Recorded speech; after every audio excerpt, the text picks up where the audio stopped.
Yeah, buddies, it's the Bennington Show. 844-ROCK-GOD, 844-ROCK-GOD. I'm Ron Bennington. There's Gail Bennington. Yo. And I am Ron Bennington. I'm going to just say this as we start the show because I have a television and it's driving me nuts. I don't care about the girther movement, and I don't care what the president weighs. And I don't think the news needs to be putting up pro football players that are 6'3" and 239 and saying, does this look like the same body? Oh, we're nuts in this country. I thought yesterday I did not watch the press conference, but the TV was on with the sound down, and I was just laughing at the amount of things scrolling across the screen on both Fox News, MSNBC, CNN. All of them were hilarious. They're like, doctor says he is in perfect health.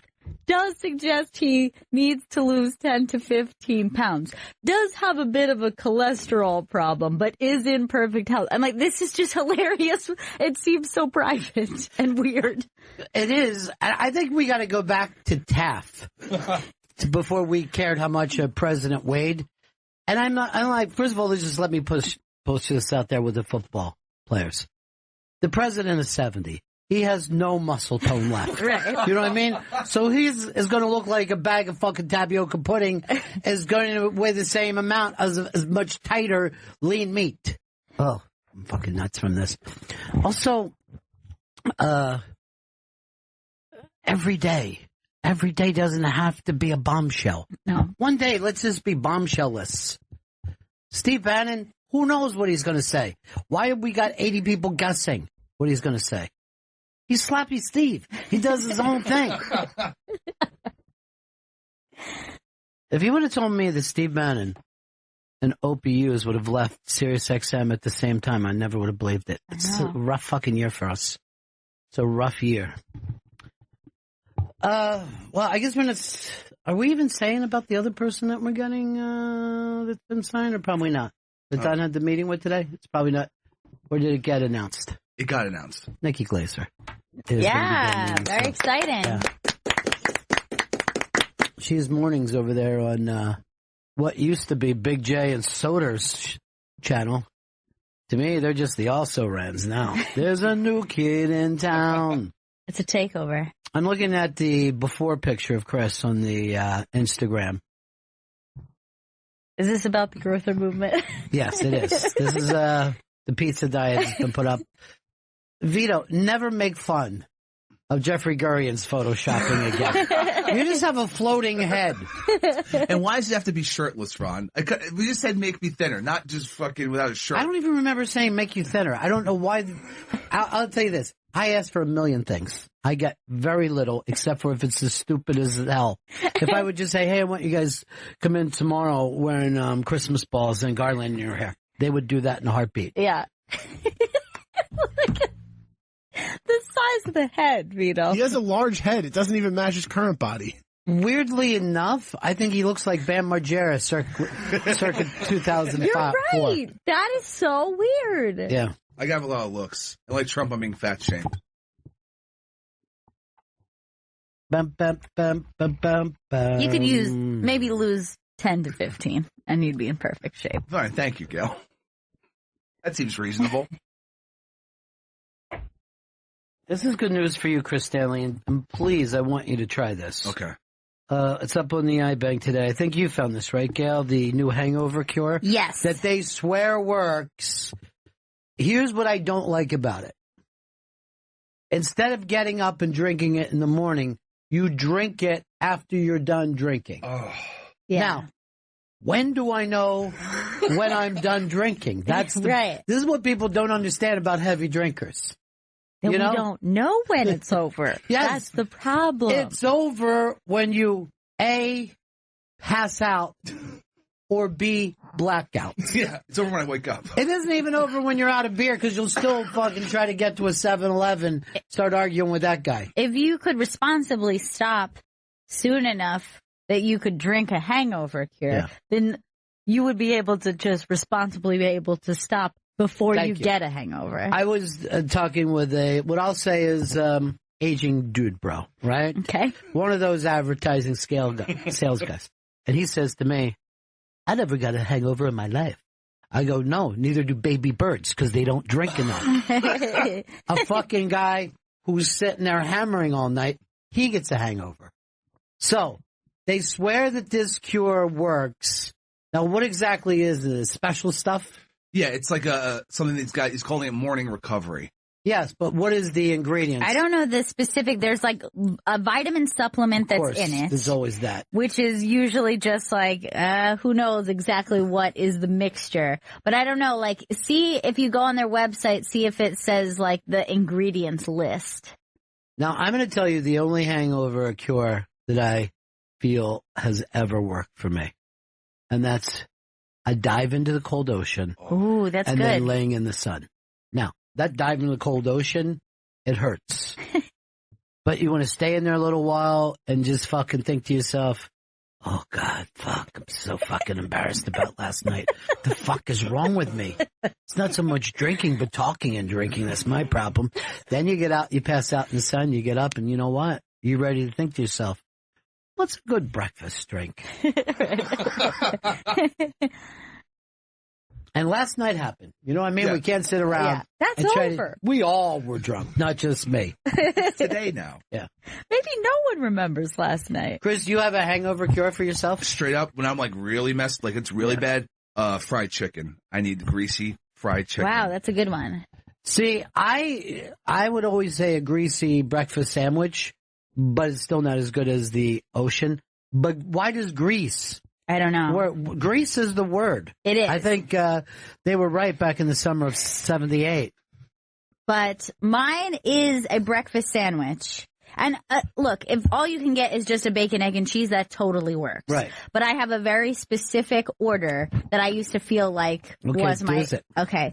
So this is bacon, egg, and cheese on a cinnamon raisin bagel.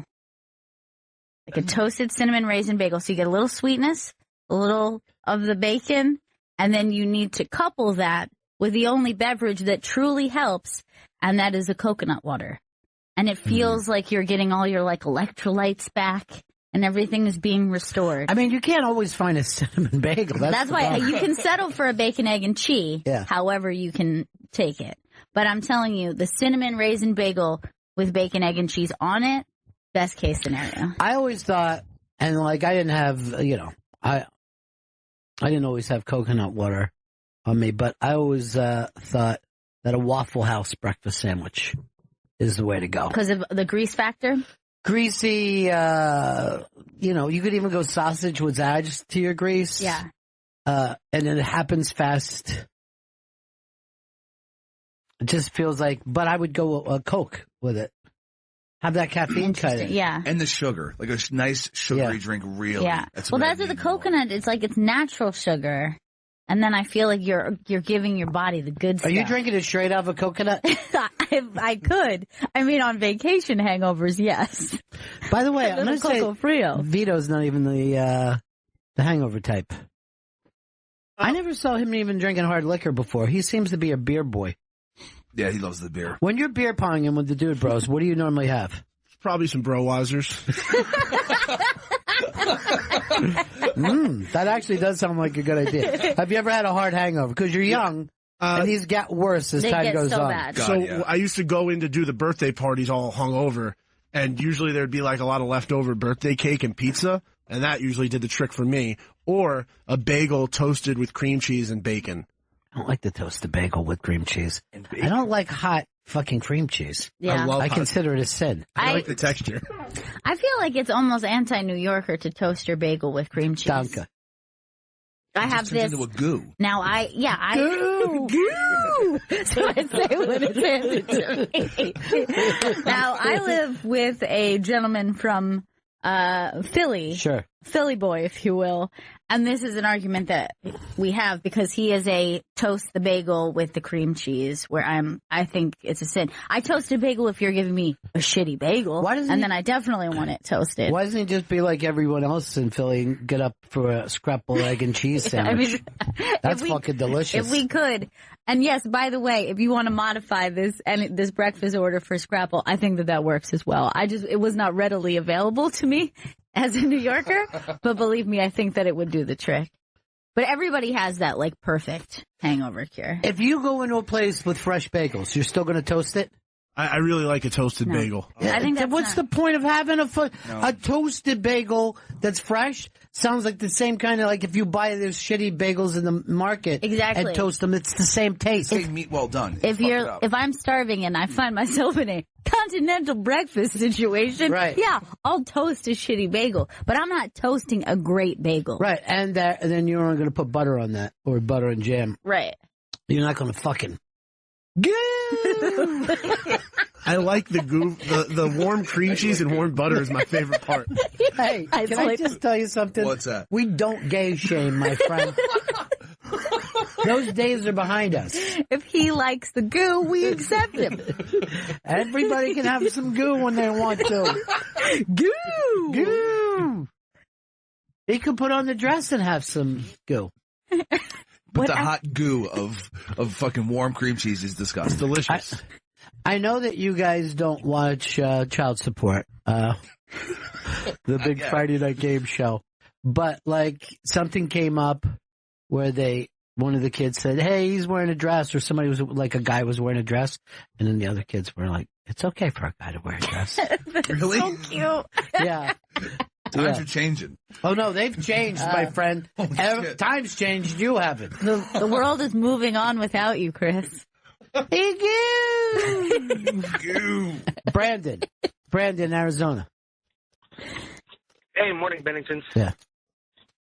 So, the best thing that I always had over a long night is go across the street to a Jack in the Box and get the ultimate sausage sandwich. So it comes on that regular bun that you would get like a hamburger on, but it's just ridiculously greasy with extra cheese. Now, do you put on a Pamper before you eat this, or you just shit yourself? I think that usually comes like around noon. Yeah. You know? Just that explosion. Now, Chris has pulled up a picture of this. I'm telling you, that looks gross to me, but if I was hungover, it would not. That would not look gross to me. I would like, oh, thank God, give me that. I would definitely eat that. I would definitely eat that if I was in an airport. I did that at the Newark Shake Shack for breakfast. They had like the potato roll with the bacon, egg, and cheese. That's a whole different thing. You're talking about Shake Shack. This is fucking Jack in the Box. Breakfast sandwiches. Yeah, you're not sitting here telling us about something new. Look, guys, it's dinner. My mom made one. My mom makes the best food. He's so proud of his mom. He really is. Sweet, though, isn't it? Oh, yeah, except for she's hiding out because she doesn't want to take on Godfather. No, she didn't want any piece of this. Obviously, she would have showed up. If I was her, I'd just be downstairs waiting for me. By the way, I think the way That's a weird sentence. You didn't even modify. Just let him go, because I'm on his side right now. She don't want none of this shit. So she'd just be waiting downstairs to challenge your Godfather. Not up here in the studio, but downstairs. Yeah, she said he would be downstairs waiting for me. Just stop it, Chris. Just let me do the managing for you. Let me be your Bobby the Brain. You just stand there like one-man gang. You're going to come in later. So here's the thing. Whoever loses this, we already made up our mind. Giant Fredo fucking tattoo on their chest. Oh, that's good. And I love Jacques Sal. And then it says, "I'm smart." Not dumb like they say, but smart. Remember when Eastside Dave had to get the world? He got a fucking Sopranos. I guess he lost Sopranos trivia. Was that it? I believe that was it, yeah. So he had to get this giant Sopranos thing on his back. It was from a listener. And I guess the listener had zero abilities to do and this thing was just hideous. Shitloaf just went walking by. So he actually ended up on a fucking show called World's Worst Tattoos to get his tattoo fixed. Now, didn't it say something as well as like a quote from it? I think it said, "I'll order for the table." Look at this. Not one. Like if you fucking didn't tell anybody that was the Sopranos, nobody would guess. Eve Falco looks abused. Like she got the shit kicked out of her. Really scary. Yeah, there's just like a blood thing coming down out of her nose. Her blackened nose. And Anthony? I mean, Anthony looks like Vito. I'm gonna be totally honest. I've gotten that before. Have you? Yeah, when I first lost all the weight, somebody came up to me when I was bartending every day with the losing the weight. Yeah. It's Stop living in the past, Vito. It really is. Think about what he looked like now, okay? Fat. Vito used to live on the cobs. We're not allowed to say what big rock star was around today, right? No. Major rock star. I'll just say this. Proficient in rock and roll. Double threat. That's the difference between a just rocker. Yeah. Totally different. No, I'm more of a rock and roll fan than a rock fan. I'm a rock and roll fan. Yeah. I mean, generally, for those about the rock, I don't even salute them. Sometimes I'll salute. That's what you said on your hands. What about the roll? No, the roll without the rock doesn't work so much. I mean, Vito had a breakfast sandwich on a roll. It's really delicious. Oh, gosh. Goo. Goo. Hey, Justin, what's up, buddy? Hey, guys. I got a hangover cure, but I think it might be particular to California. I don't know. I got to go with Gail on the coconut water in the morning. Okay. First thing after you wake up, that's going to help. But afterwards, got to get a quesadilla suiza from like a Mexican place. It's got to be greasy. It's got to be cheesy. It's got to be meaty. And you're buying that food from Dreamers still. I mean, this isn't, I mean, you're going full Dreamers, guys that'll start running if fucking the cops roll up. That's like well, I don't know. It's really good right now. If ice rolls up, I know that they'll clear out the restaurant, but what's all on this, Chris? What are we looking at on the inside of this? Looks like steak, a little sour cream, lettuce. Mm-hmm. Guacamole. All right, guacamole. Guacamole, I like to say. All right, that does look delicious. Did you eat like a Mexicali Rose the whole time that you were in Austin, Chris? Oh, yeah. Breakfast still? Yeah, a lot of Tex-Mex. Oh, my God, yeah. Mexican, like, brunch is the best case scenario, I think. Of all time? Yeah, that's my preferred. Last meal? Oh, possibly, yeah. That was a very good question. I've thought about this before, and one of the options I thought was like a really great bagel and a coffee. Toasted? Not toasted. You're just being a dick, because it fucking plays back bad on Vito. Coming up at 2:00, a very special guest will be here to dish. Who's this green-haired lady going by? That I don't know. I love her kind of emo meets a certain L.A. punk circa, pre-alt, like a 1982 X. That's what I was thinking.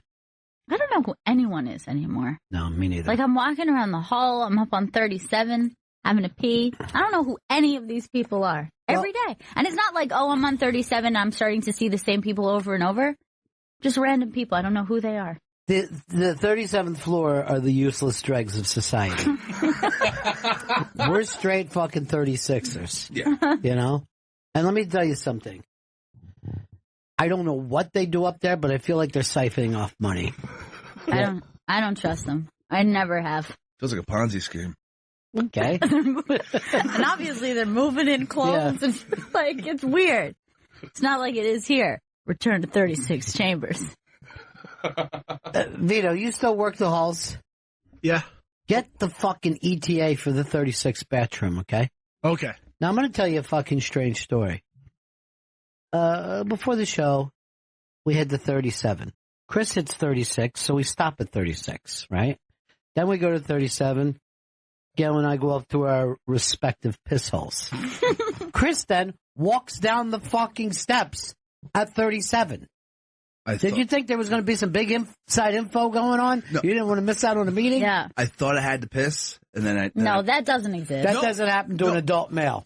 And if you think you have to piss, you have just like a precautionary piss. You got to piss. I never do a precautionary piss because then I think I have to piss. Then oh wait, I can hold it, and it kind of feels good to hold it. No, it doesn't. It's not fucking good. Ew, that is gross. It's not fucking good for your bladder either. I know the difference between holding an actual bad piss and holding my bladder. There's no bad piss and good. I don't want to fucking drop a piss if I feel like I have to piss.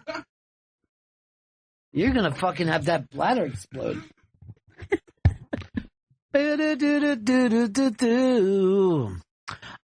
Lisa, Missouri. Hey there, guys. How you doing today? So goddamn good. Yeah, I tell you, it's 13 degrees on my thermometer. So pre-play and replay is a supplement that's made here in Springfield, Missouri, and you can get it online and stuff. We can buy it at the local grocery stores and whatnot, but you drink it before you go out the night before, and then the next day when you wake up, you have some, and it rehydrates you. People in Missouri get drunk as shit, too, don't they? We're professional drinkers, and yeah. That's okay. Shout out to Mini Farmer Ted. He loves you guys. He turned me on to you guys. Well, let me tell you something. Mini Farmer Ted is the whole reason I get up every day. Now, me too. How far are you to the Ozarks? What's that? How far are you to the Ozarks? Well, okay, so it's the region of the Ozarks. There's Ozark County. I live in the city of Ozark. There's, it's just the whole region. So you got... I'm here. Do you got your own meth lab or you work at one? I grow my own vegetables with Mini Farmer Ted. Good for you. That's the way to live life. Awesome. I want to come out to the Ozarks. That's what I want to do. But come on over. Yeah, I need to. I just don't know if I can, feel like being in a gunfight. I mean, there's more waterfront property there than all of the state of California. That's true. That is fucking definitely true. Also, more murders take place there. There's just people floating in those lakes. Weighing them down with fucking bricks, if you were going to believe that TV show. When's that coming back, Vito? I want you to make a full fucking thing of every TV show, when it airs, what it's doing. I'm TV guy. Yeah, you're going to be my TV guy. Hey, TV guy is here right now. He's going to tell you what's on TV for the next 6 months. How long is this segment? 2 hours. I saw it has gone to on demand, and I don't fucking go to the movies to watch something like it. Should I watch this, or is it too fucking stupid? I haven't seen it. All right. It's scary as shit. I think it's scary. Is it being mean to little kids? Mm-hmm. Is it fucking pulling kids down the source? Yep. It's terrifying. Oh my God, I want to see Horrible things happen to children. Is kind of the premise. Spoiler and everybody alert. Showed up to see that because of that, right? Yeah, and like that, and that it was, there's a lot of fans of the book and a lot of fans of the miniseries, so anytime something gets redone, people want to see it. Of course. They love fucking Stevie King. Stevie the King. But yeah, if the concern is scary things and children, that's the bread and butter. Did I ever tell you about the time I met fucking Stephen King? No. Mm-mm. His fucking eye was hanging out of the socket, and he was chasing me with an axe. Oh my God. He's fucking crazy, man. Horrifying. He is crazy. Oh, right, what you know. It was just bobbing along behind me, and I was just like, ah! Ah! Fucking Steve King. Never even occurs to him to get up and maybe write a little romantic fucking thing. No interest in that. No. He's like, what could come out of the toilet that would scare the fuck out of everybody? Steve King. I'm thinking it's 2 ghosts. If I was his editor, I'd go like this. I like it, Steve, but what about 4 ghosts? Just to hear him scream, better! That's why I fucking love you, dude! You're always ready to take it up a notch!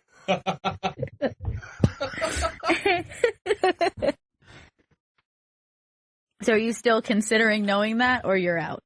What? About the kids. I don't know. Maybe I'll watch it in the daytime when... Isn't Finn Wolfhard in that? He is, and he's fucking great. Yeah. He's actually really... That would be the reason I would tell you to watch, because his performance love his music, is great. man. I love that kid. Ryan, in Pennsylvania. Yes, I want to ask TV Guy, when is Schitt's Creek on? Oh, yeah, good idea. Oh, Schitt's perfect. Creek, TV guy. Well, you can see it on Pop TV, and I believe there are episodes on Netflix. Is it starting fresh? Yeah, so season 4, I'm going to episode disagree. 1. I don't think things run on regular TV and Netflix. I think they run on regular TV and Hulu. Yeah, I didn't know that it was on Netflix, actually. It's also Netflix. What's Pop TV? Pop TV is Exactly. a network. It's where Big Brother After Dark plays. And What?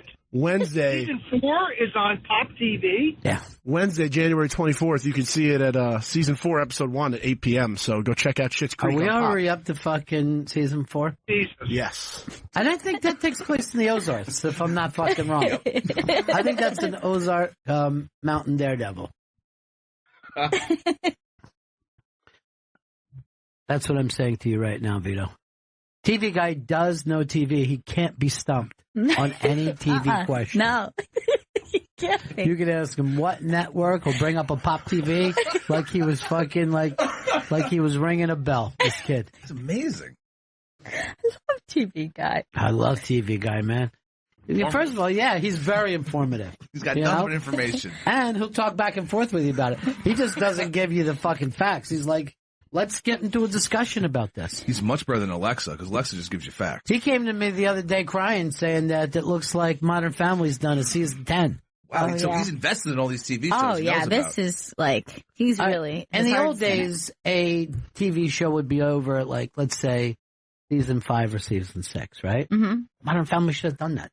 Yeah. They did no one any good by hanging around, turning into The Simpsons. Never seen one episode of it. At least like 7 or 8. I mean, it started, so at least 5 or 6 they would have went out, I think, in their prime. Yeah, I mean, 7 or 8, you would have had to been Happy Days. What network did Happy Days run on? It was a big ABC show, wasn't it? Wasn't it TV on guy? ABC? Yeah, Yeah, ABC. ABC. I know that. That's Fonzie's channel. That's Sure. That's the network Fonzie built. Yeah. And how, my friend? They used to even call it back then ABC. Because he would go A. Great.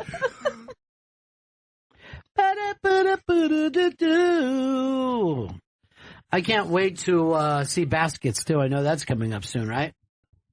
TV guy? TV guy. Yeah, What happened to TV guy. How I missed the TV guy. Teddy, Boston. Yeah, TV guy. What's up, dude?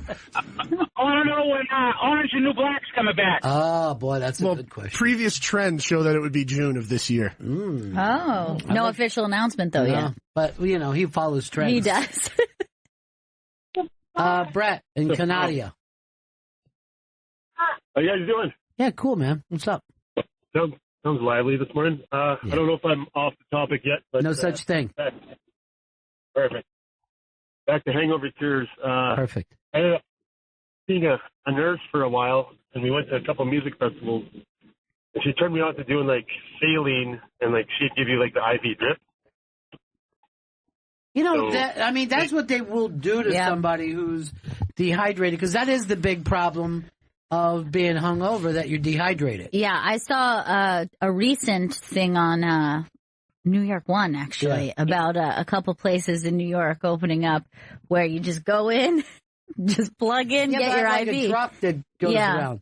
And there's another place that just does instead of the saline in the IV, but we'll just do Jack Daniels. Nice. Little hair of the dog, the bitch. Yeah. I had one of those in when I was driving. They gave me a saline drip when I blacked out in the hospital. Woke up, didn't feel that hungover. Was shocked. But what about all the dried blood all over you? Oh, my hand's covered in much blood. See, I actually think that was the problem, is that ultimately you had a horrible night, but then you came into work and were like laughing and joking about something that was awful. And I think the reason was you didn't have the hangover. You need the hangover. Let me just say this, Gail. If he didn't laugh, he'd cry. And I think that's to be expected. Chris is going to be on 7 episodes of Drunk History, and you don't even hear him slur. It's amazing. He's drunk enough to die. And he just, I heard him read Shakespeare. It was just beautiful. There's a video of Up on the iBang that's so disturbing, I don't want you to watch it. It's a Chinese circus where a lion and tiger attack a horse and start biting it. Oh my God, no. Yeah. It's horrible. Don't let Gail say it. I can't watch that kind of stuff. Seriously, she won't sleep for a month. All right, no. All right, I won't. But it's up for Is the disturbing horse people. okay though? Oh, yeah. Horse shook it off. That's the beauty of it. Okay. Didn't bleed or anything. They actually right? said the horse kicked first. That was a fucking mistake. Yeah, you can't get too comfortable. You got me thinking, though, that if I come up with the invention of the home IV, we could do pretty well for ourselves. I think you have them at home, you have them at work, you have them in public spaces. What we do is we just have a permanent port. Sure. Put into your arm, and then you can plug in anywhere. I think you go over to someone's house, you're like, yeah, I'll have a little. Your port is already ready. It's not a bad idea. I mean, it's building on what I came up with, but it's good. And I mean, imagine how, like, just romantic to see Chris and his chick sharing a bag. You know what I mean? More saline, my love. Hey, Chris, this is good saline, man. And thanks for that morning hangover. Tostitas. Anything for you. You're a great fucking gringo, dude. Wish you wouldn't call me gringo. I call you Gringo Star because the way you play the drums for me. You're more bongos. You're beating on those bongos like a chimpanzee. That ain't working. That's the way to do it. I'm telling you, I was turning on TV today. News channel after news channel. Still talking about Aziz. Yeah. Still won't drop the Aziz thing. Now, I'm also noticing that this is a divider of women in a generational way. This is my opinion, that older women are more like, don't go to a bad place and bad shit won't happen to you. And younger women are like, we should be able to go anywhere we want, do anything we want. So this is definitely a generational deal that's gone down. Which I think is much like the cat person. I think this is like a conversation that needs to. It almost like feels like Aziz is kind of an afterthought in this whole thing, because I think the conversation about this type of circumstance, which is not the same maybe as rape, it's not the same maybe as even sexual assault, the way we think of it. I honestly think we should have a conversation about rape. Yeah. What is it? It's rape. Does anybody know? Yes. Someone please define it. Oh, okay, good conversation. This was a good conversation. But it's very interesting to me to see. I really think that some of the older women who, let's face it, they're in a non-dating version of their life, right?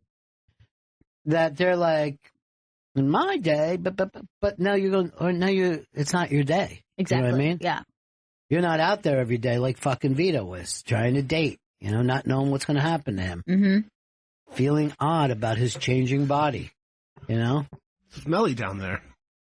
Oh, what the fuck? That is so You're gross. fucking disgusting. I mean, this is why you're stuck I took on off my headphones as though that could undo what just went into my ears. It can't. And it didn't. There's no reason that your nuts should stink. That is so gross. Basic hygiene. This is a problem with you, dude. Jordan, Chicago. That's right. I'm eating some beef over here. What's up, Ron? How are you? What do you say, buddy? I just wanted to comment on this Aziz thing because you got on it again. But I feel like people aren't giving him the credit that he's a comedian, in that, he was saying a lot of things in this article in Babe that it just seemed like it was really in jest. Like, oh, if I give you another wine, is it a second date? Yada, yada, yada. And I think the second point, too, is if this girl felt really threatened, I mean, we've all seen Aziz, right? I haven't seen a picture of this girl, but I would put money on the fact that she could probably take him, given if she had. She's like 21 years old. I still think she could beat Aziz in a fight. Aziz is the size of a 13-year-old. He is. He shops at Baby Gap. Now, right. But you are correct. I don't give him the Carter's credit card. You are correct that I don't give him credit as a comedian. There is he's funny enough. He should be an allowed. article up on the iBang now. A young lady, I got to get her name, who wrote something up on it. She goes in the other direction. She kind of think Aziz crossed the line.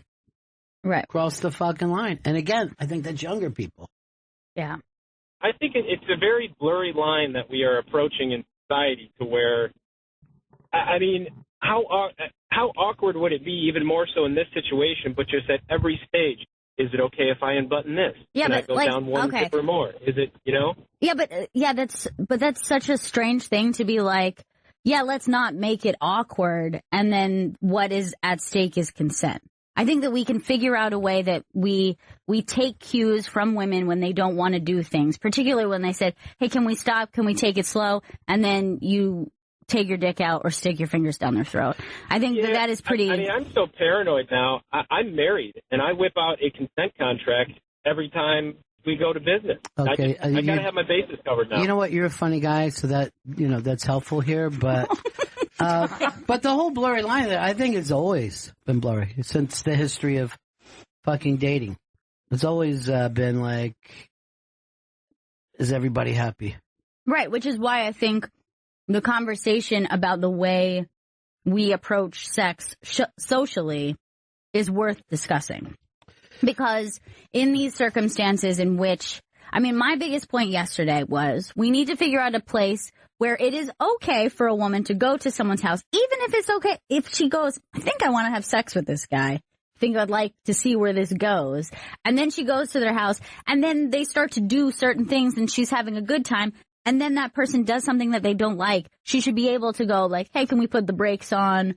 Or can I leave? Or can I do this? Without her going, I don't want to hurt someone's feelings. I don't want to make him feel awkward. Yeah, and that's on women. And then for men to be like, well, if I just keep pushing, maybe she'll start to agree.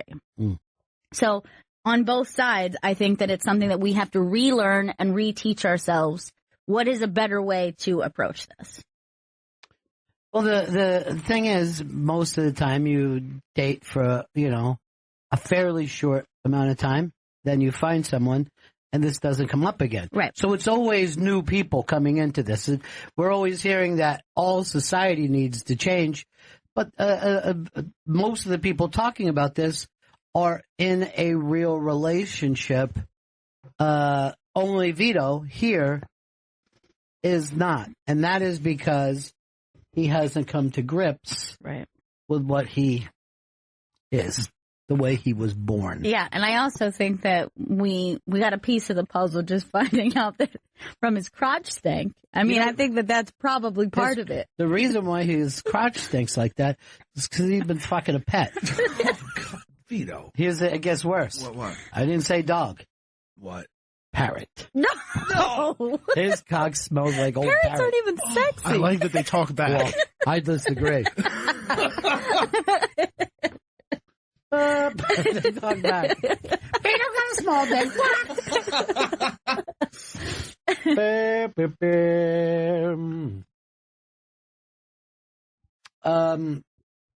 Let's go to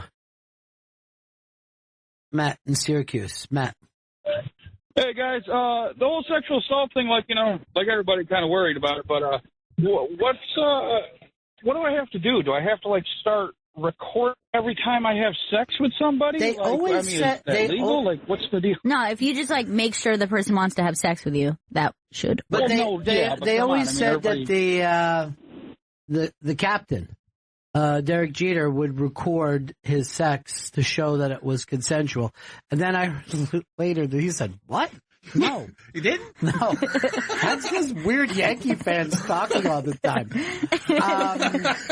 But it has been, always a dangerous thing that somebody could change their mind about this. I mean, the To Kill a Mockingbird is based on this entire premise that a woman said that she was raped and a whole town is ready to string up the guy.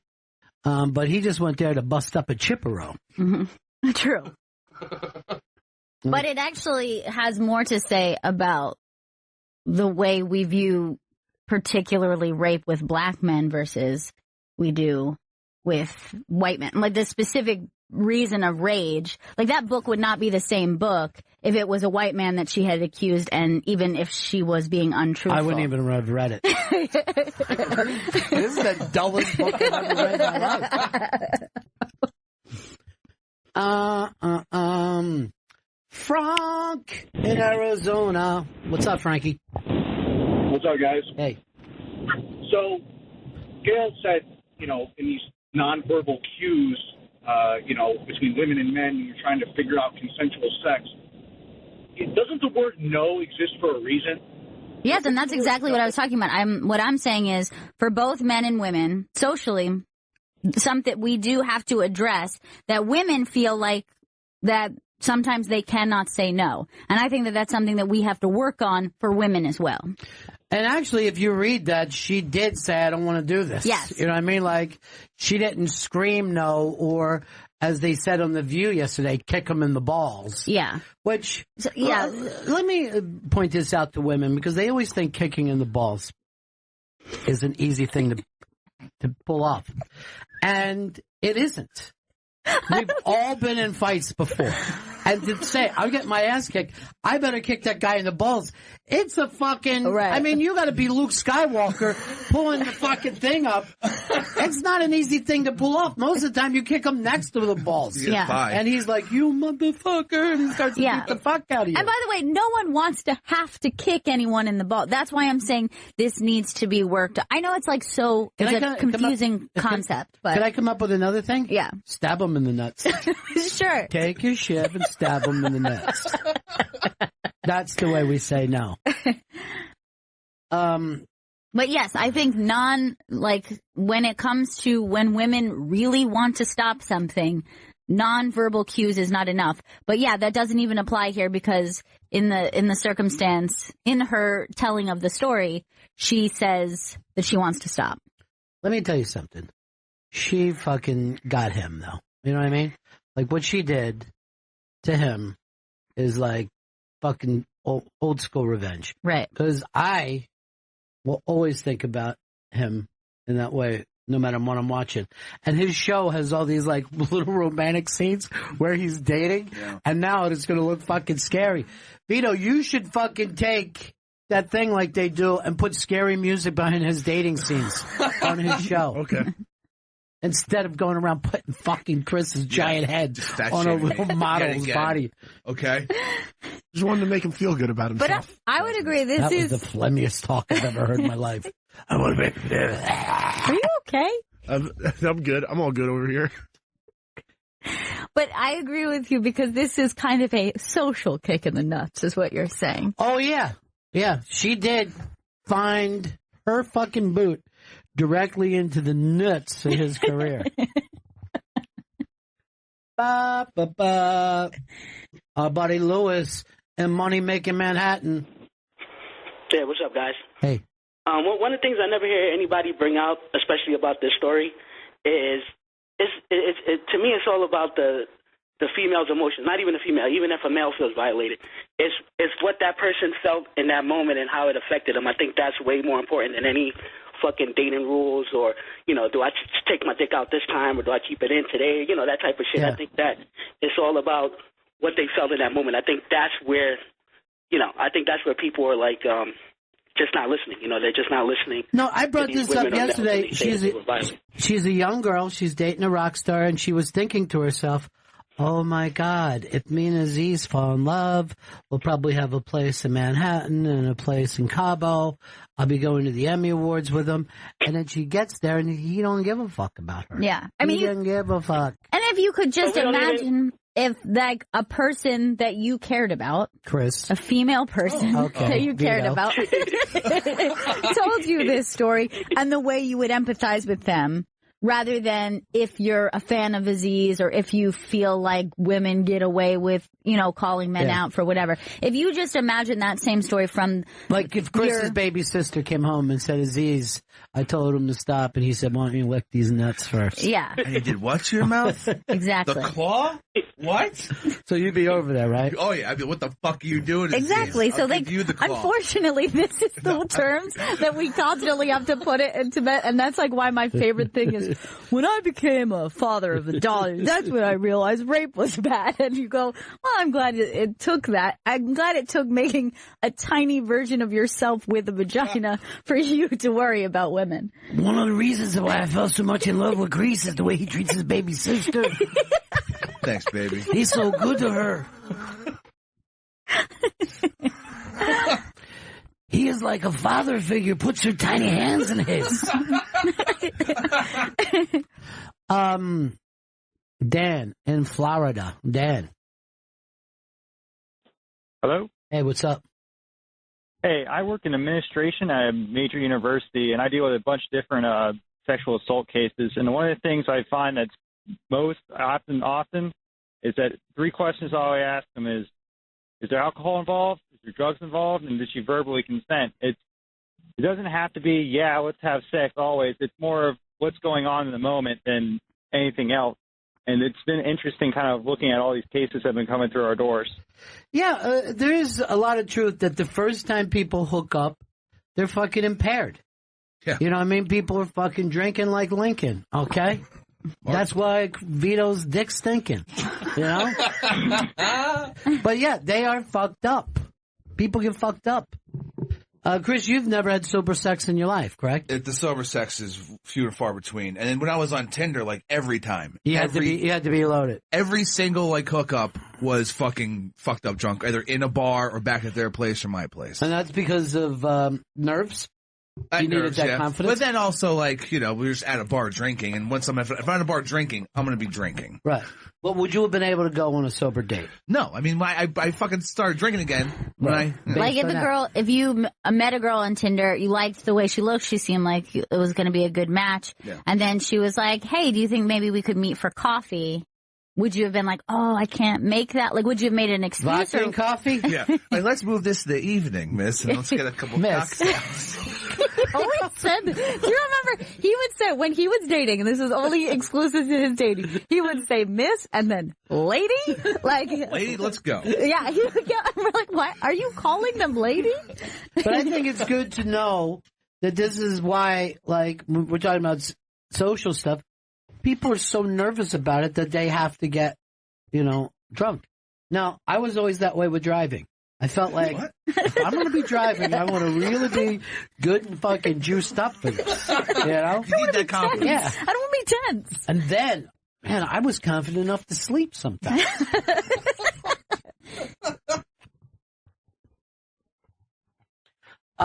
Jason in Minnesota, home of the team of destiny, the Vikings. That's right. How's it going, Bennington? Cool, man. Good. So after a night of some hardcore drinking and sexually assaulting women, and you're all fucking hungover and shit. Yeah. Large Cokes for a minute, or McDonald's. Down that shit. After like 2 or 3 good belches, you'll be fucking golden. I do believe that a big icy, and not like a Coca-Cola out of a can or a bottle, but what do you call that when it's a fountain? Fountain drink. Yeah. But very, very icy. And then I would still have the greasy food with it. Oh, God. I wouldn't do fried chicken the way you do, Chris. I just want to be hungover now and have that. Why do you want that part? Why can't you just enjoy the food? Hey, wait till tomorrow. By the way, I did appreciate tying in the 2 topics into one. Yeah. After I rape a woman, then I like to go. All fucked up. Can I point something out, though, that hasn't come up? A lot of guys get assaulted by gay dudes. Do they? Yeah. Like those fucking guys that were talking about Kevin Spacey. Right. Those fucking, like, every day he was just like, you're a trucker. This is your fucking mouth. Wait, does he have a dick in his mouth while he's saying that? I got confused about where the dicks went. I'm just saying that, you know? Yeah, don't forget. We also have to warn our children about gay people. Yeah. Gay people and straight men. Predators. Yeah.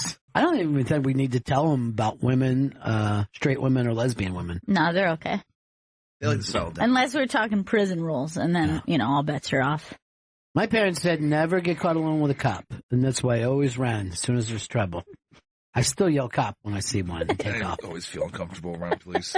It's just like a meter maid. Yeah. It's just I don't give a fuck. Cop. Dude, I don't know. Did we put this up on the iBang? The fucking guy that was acting like Baby Driver in Times Square? Mm-mm. And he was fucking... I didn't see that. He was driving... Like, you know how you see a movie and there's like a chase scene in New York and you're like, well, that can't happen. You know what I mean? It's not, the traffic's too bad to be in a decent fucking chase scene. And this dude was literally driving like fucking Baby Driver, and a cop tried to stop him.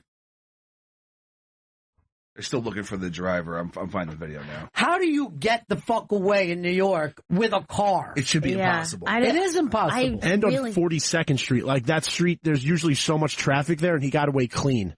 Yeah, he went from Broadway to 42nd. Is this it, Chris? We got the video on it? Yeah, this is the news report into the video. No, I don't want to see the fucking news report. All right, now go back a little bit and give us volume. Continues for the driver who hit him. You'd think it was a scene from a movie. Baby Driver. Guns it, smoke trailing behind in Times Square. At the corner of 43rd Street and Broadway, a police officer tries to stop the driver. Oh, shit! But the car is undeterred, hitting the officer and speeding off. It's not an action film, but real life caught on camera. Oh, our taxi. Now, here's what happened, too. The cops were, like, literally chasing him on foot because he was stuck a couple times. And then he would just fucking Baby Driver it out of there. Holy shit. Yeah, how did he get away? Holy shit, there's the cops just running after him. What the fuck? Running after him with a gun drawn. What? This dude must have been on a bicycle that was taking this video. I mean, it's amazing shots. I know. Now there, he's turning down on 42nd, and somehow he got away. Did he leave his car? No. Or he fucking Baby Drivered it out of there. There was a couple, he had a red car, so he got in between 3 other red cars. This is weird that we bring this up. So, our old friend Jenny Q from D-Town, Daytona, she wrote to me and she goes, what about remaking the Take On Me video, the famous Take On Me, using the kid from Baby Driver? Oh, yeah, that's good. And I said, I'll get right on it. You know, right now I'm writing a fucking spec script. What's the first thing I got to do for the pitch? What do I write up? Treatment? That's it. I got to write a fucking treatment. All right, so here's the treatment. Write it all down for me, TV guy. All right, let's start this way. If you were around in the 80s, you saw that fucking movie where that kid, he was in a cartoon and then he turned into, like, kind of turned into real life. Mm-hmm. Put Baby Driver in there and it's going to be perfect. All right, send that out right now and ask him for $500,000 up front. And most of that is just for debt I have. Okay. I got to move fucking money fast. Vito, you just also write, P.S., get the money to me quick. You don't know the amount of hands that keep reaching to me constantly.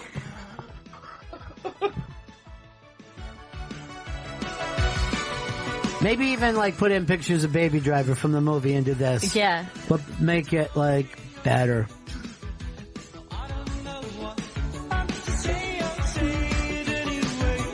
Have you rewatched Baby Driver on TV? I haven't yet.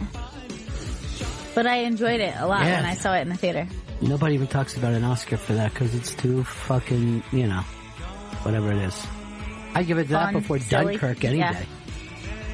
Oh, you know what I saw was Battle of the Sexes because it's on on demand now. Do you like it? I did, actually. Did you also, you like him or you don't think that girl's attractive? No, I totally disagree. He's a psycho. TV guy's a psycho. He's nuts. You shouldn't even discuss movies except for that treatment. Did we get the money in yet? No, I'm waiting on a response back. The hands thing, I think, is going to make a big impact on them. Thank you. Was that treatment long enough? I think so. It was 3 bullet points. I mean, it's like a... That's what I do with it. It's like an elevator pitch treatment. It is, if you go to the first floor. Just give me the money. Hey, how come Chris isn't part of this, man? He could be the Baby Driver. I love it. I guess I have to lose the weight first. And learn how to drive. And learn how to drive. Well, we can do camera tricks for that. No, you can't. Oh, you can't? You actually have to get in a car and drive. Oh, shit. There's not enough camera tricks in the world to make it. We're going to have Vito stand behind you with fucking branches while you're sitting there. And Chris is like a little kid where he's just shaking the wheel back and forth and beeping the horn. When you're a little kid, you jump behind the wheel. You just, I don't know why. You saw your dad just holding on to the wheel, not shoving it back and forth. We should do a thing of little kids trying to drive. That'll be the game. We'll call it child support. Friday night.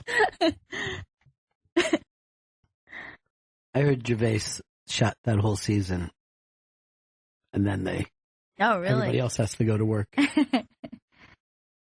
That many days. Wow. For a whole year. Whoa. Mm-hmm. Whoa. Oh, Vito? Whoa.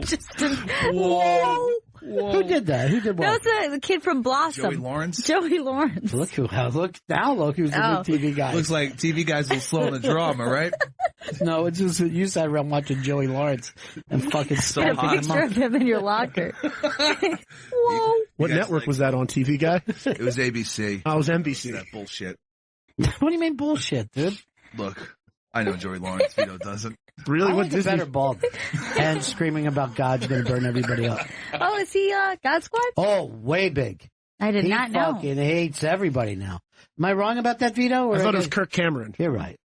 Those two always seem the same to me. Thank you, TV guy. Chris, I don't know how you missed that. Let's see if we can't get a fucking spot for Joey Lawrence in this updated version. I would love it. Take on Me. He could be maybe one of the bad guys. And also tell them we don't need to get the rights to the song. That doesn't matter. So it'll just be silence, or we'll still use I'll the just song? go. Here are some words that people gonna disregard because the video is way better than.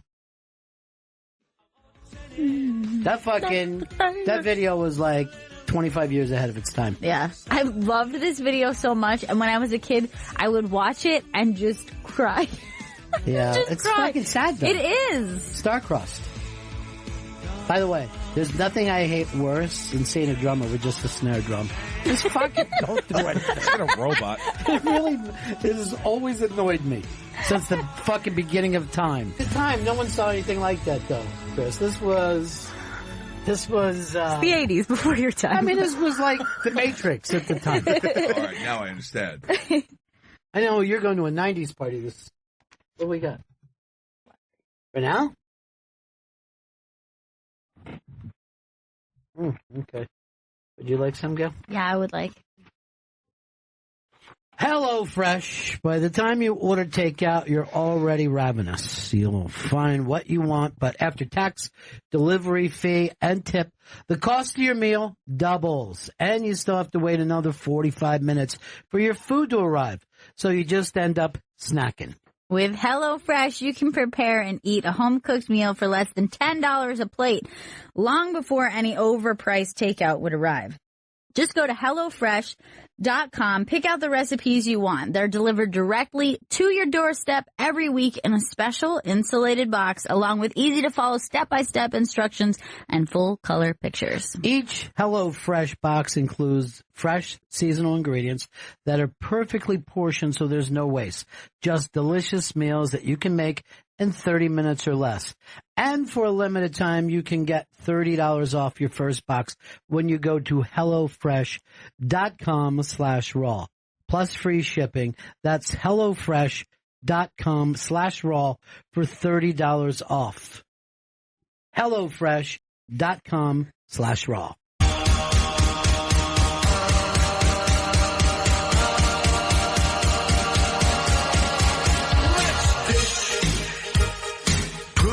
Your headphones, Jen's got the news.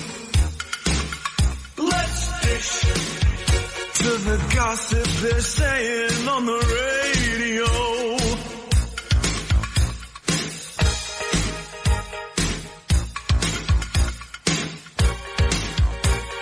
This week's Dish segment is presented by Dish, ranked number 1 in customer service nationally by J.D. Power and their customers Dish. Tuned in to you. To learn more, call 1-844-CALL-DISH or go to dish.com. And joining us today for Dish is internationally known DJ Dennis Falcone! Hey, welcome. How are you? Welcome. We'll be counting down the dish.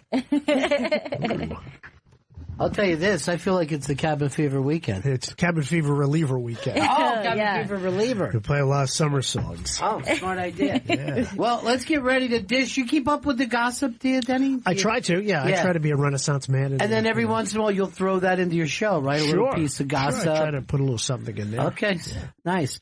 All right, what do we got, Jen? So this is Breaking Dish. Details of the sex between Stormy Daniels and Donald Trump are going to be published in In Touch magazine. Whoa. Now, who's giving away the details? Because I thought she wasn't talking, and I don't think he would be. She's now talking. The storms are coming. Guess who's talking? They've held this interview since 2011. This is a direct quote from Daniel. She says, "The sex was textbook generic. It was nothing crazy. It was one position, something you'd expect from someone his age to do. And the best part is, after they had sex, he asked her to sign a copy of her porn film, 3 Wishes. That's very nice. Aww, that is really nice. Dennis, you ever had sex with a porn star? No, I have not. I'm sorry. Ever had sex with Donald Trump? No. All right, this is starting to be Was Linda Tripp involved with this at all? You know what I like about a reference? Yes. I like references. Now, for you, some of you younger folks, Chris, it's been 20 years since Bill Clinton, his big scandal. 20 years this week. Yeah. And Linda Tripp was the person who brought it up. Her friend, I think her name was Dottie Henson, but I'm not sure. Big Dottie Henson. Was that not too bad? Was that the person's name? Monica Lewinsky. So Monica Lewinsky thought she was friends with Linda Tripp, but Linda Tripp was running an In Touch gossip column out of there. You know? All right. So, but what is this other than really just dirty gossip? That when was their encounter? Before he was president, and I wonder why this didn't come out during the campaign. Because she got some money. Mm-hmm. She got some of that fat cash. Got that paper. Yeah, I think it was $130,000. And let me tell you something: 130, you buy my silence. Easily. I could watch somebody shoot Dennis right now.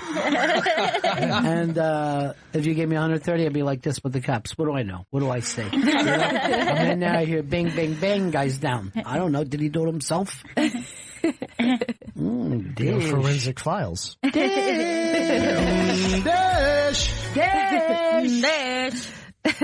Well, Lindsay Lohan right now is trying to rebrand herself. She made an appearance now, on... Is that burning herself again? She made an... So we were on to Tide Pods. I love those. She was on Wendy Williams saying that she's now sober and is currently designing her own island in Dubai and coming out with her own makeup line. That has nothing to do with me. Yeah. I'm sorry, but that sounds like a private matter. That's not for everyone. Yeah, I believe every Lohan is an island. Now, here's what I'm going to say about her. You've rebranded yourself. Because I didn't see this coming. I didn't think the old Lindsay Lohan would have made her own island in Dubai. She fucking loves the Muslim culture, though. Yeah. Loves it. Also, the idea of saying, like, that's a rebranding, it's like, that's not a type of person. It's like, I'm the type to just make my own island in You Dubai. honestly don't think island type? You don't feel like we've all met an island designer and we all know that they're somewhat the same. Dish it! So Seal is now back on. Seal's back on TMZ. He's being investigated by cops for allegedly groping and trying to forcefully kiss his neighbor, Tracy Birdsall. Oh no! Now, do we know who Tracy is? Because she's an actress. Actress / model. I think more actors from what I looked up. Turn musicians? Like a B-movie actor. Now, Dennis, were you always a Seal fan? Did you like Seal? I like Seal, yeah. He did a good version of the Sam Cooke song, "A Change Is Gonna Come." I never heard. Did a nice job of that. So did Wayne Brady. My, Dr. Good Pepper. Which is when a good did Seal song. try to kiss Wayne Brady? My favorite thing that Seal ever did was bounce that ball on his nose. That's a different Seal. Oh, that's not the same one I saw when I was a kid? I met Seal's son, Otter. I saw Seal not too long ago. Bumped into him. Here? And he was up here. Yeah. By the way people normally do this, I guess I could say, he never tried to force me, so I don't think he did it. I love when people do that. Every opportunity, gentlemen. He's been kissed by a rose at his neighbor's house. But it needs to be a consensual kiss by a rose. Now, let's just say this. Denny, you know how hard it is to hang around in the pop game, right? Oh, sure. He had 2 hit songs in his life 25 years ago. Yeah. Why is he still around and you can't find the bass player from Blind Melon? That's what I'm talking about, folks. Where's the bass player from Blind Melon? But why is it? Why do some guys get to hang around like that? Well, because they tried to come back with, he did a Standards album, I think. I think he did a Standards album. Please, Rod did I call him Rod, first name basis here. Okay. Rod Stewart did 4 Standards albums. But he's one of the great singers of all time. Well, yeah. So he can do anything he wants, basically. But Seal has Kiss from a Rose, and then he's got Crazy, which I think is actually the fucking greatest song ever. But I think that because it was in the Batman movie, Kiss from a Rose was probably a bigger hit. It was. Right about that, Denny? Yeah. But that was Crazy is a great song. It's such a good song. But then what has he done? Yeah. Right. Fucking covered Sam Cooke like a maniac? Crazy, that's in a category that I call songs with the same title but are different. Okay, so... you have a song like Crazy. Crazy. Crazy for being so lonely. And then you have Crazy by Kenny Rogers was also in I don't remember. Crazy. Crazy like that lady before. Yeah. What else? And then Crazy, wasn't there? Crazy Train? Crazy. Well, that wouldn't be the same. Right. But are you saying, Let's Go Crazy by Prince? No. Would that fit into it? That's the songs with the name. Gnarls Barkley. That was the one I was thinking of. Again, Gnarls Barkley, one big fucking hit. Yeah. He had that weird parody song. Yeah. And he's still around. People and then what like, did he do? Like dress up like a robot, and then people didn't like him anymore? Oh, he was on The Voice. He was one of the first guys on The Voice, and his stair kept getting trucked. His chair would get stuck every time it tried to come around. I saw him once. He was just eating a cheesesteak, and they said, "What do you think of that song?" He goes, "I don't know about that song, but it was a great cheesesteak." I don't know about that. Did you hear about Nick Jonas? Did you get that one? What are you talking about? He comes with his own dick? Evidently, he's gone after the cougar, Demi Moore. Oh. Yeah. Some like a mold. Yeah. Well, he was with Kate Hudson before, too, right? He was the one with Kate. And who else? He's the type. Sexy older ladies. Somebody's got mama issues. Mama gonna knock you out. Yeah. So, is she with him? Evidently, they've been dating. No, she is a type too. Younger. Yeah. She likes him. She has baby issues. I saw him standing on the corner. Boom. Who wrote that song? That was Coaster's tune. Yeah. Who wrote it? Doc Pomus. There you go. There you go. Dish it. Dish. Songwriting cures. By the way, it looks like we're going to be doing Brill Building, the next GPS. That's going to be a great one. Excited. We've been looking forward to that one. I'm excited. Gail's excited. And Connor's excited. Connor in research. Mm-hmm. He's like, I'm going to get every I can. I always thought that Jen and Connor would be nice together. I know. No? Why, two rock? That's what I like about the two of you. You're so different. I see him like a brother. I don't know. Yeah, exciting. Stepbrother, though, right? Yeah, stepbrother. Okay, so it's okay then. Yeah, you get on some of the dirty. Do you have somebody who pops by here that you would think, oh, I would go out with him? That comes in our show? Yeah. Yeah. Yeah, he's been. I think Joe he's Mackey? I do not. You heard it here first. Where else you going to hear it? He has a girlfriend. Second place to hear it. Mackie could have spilled the beans first. But I guess he's not rich enough for you. Or old enough. She likes rich and ready to die. That's her MO. Dish it. Oh my God. Speed it up, you ugly toe fact. What's that mean? Who gives a shit? Just say things. Dish! Did we turn down the air for him? Did we give him more heat? It's cold in here. I'm hot over here. Really? What about you, Chris? I'm warm. We got to figure out something to do. I think we need to move. Look, I think you can move those vents. I think you can change the positioning of the vents because it shoots directly on guest chair, and then I'm cold, and then the two of you are getting no air whatsoever. Dennis, before you broke up the O&A show, did you sit in that seat and were you freezing? It was always cold. Yeah. I think when they redid the studio, it got even colder. Yeah, because I don't like air conditioning. I'm not an air conditioning guy. You sound like you got a little bit of a cold. Yeah, I do. Why don't you play the song "Cold as Ice"? Is that your favorite cold song, or what would it be all time? Cold as Ice. How about "Cold, Cold Heart" by Tony Bennett? Do you like that one? Love it. Yeah, let me see. Cold is quite a number of. I took a little Alka-Seltzer Plus. Oh, plop, plop, fizz. Yeah, but I took the night one in the morning. I kind of mixed up the colors. No. Yeah. You're a little high right now. Once I took Dayquil and I went out one night with a bunch of buddies of mine, and we were into this Vegas thing, and we had martinis. Yeah. And I got to tell you, the police took me home. I was zonked out. Is that right? Yeah, I left their apartment and I was just walking around the neighborhood ringing bells. Now, why would you call their apartment a Vegas thing?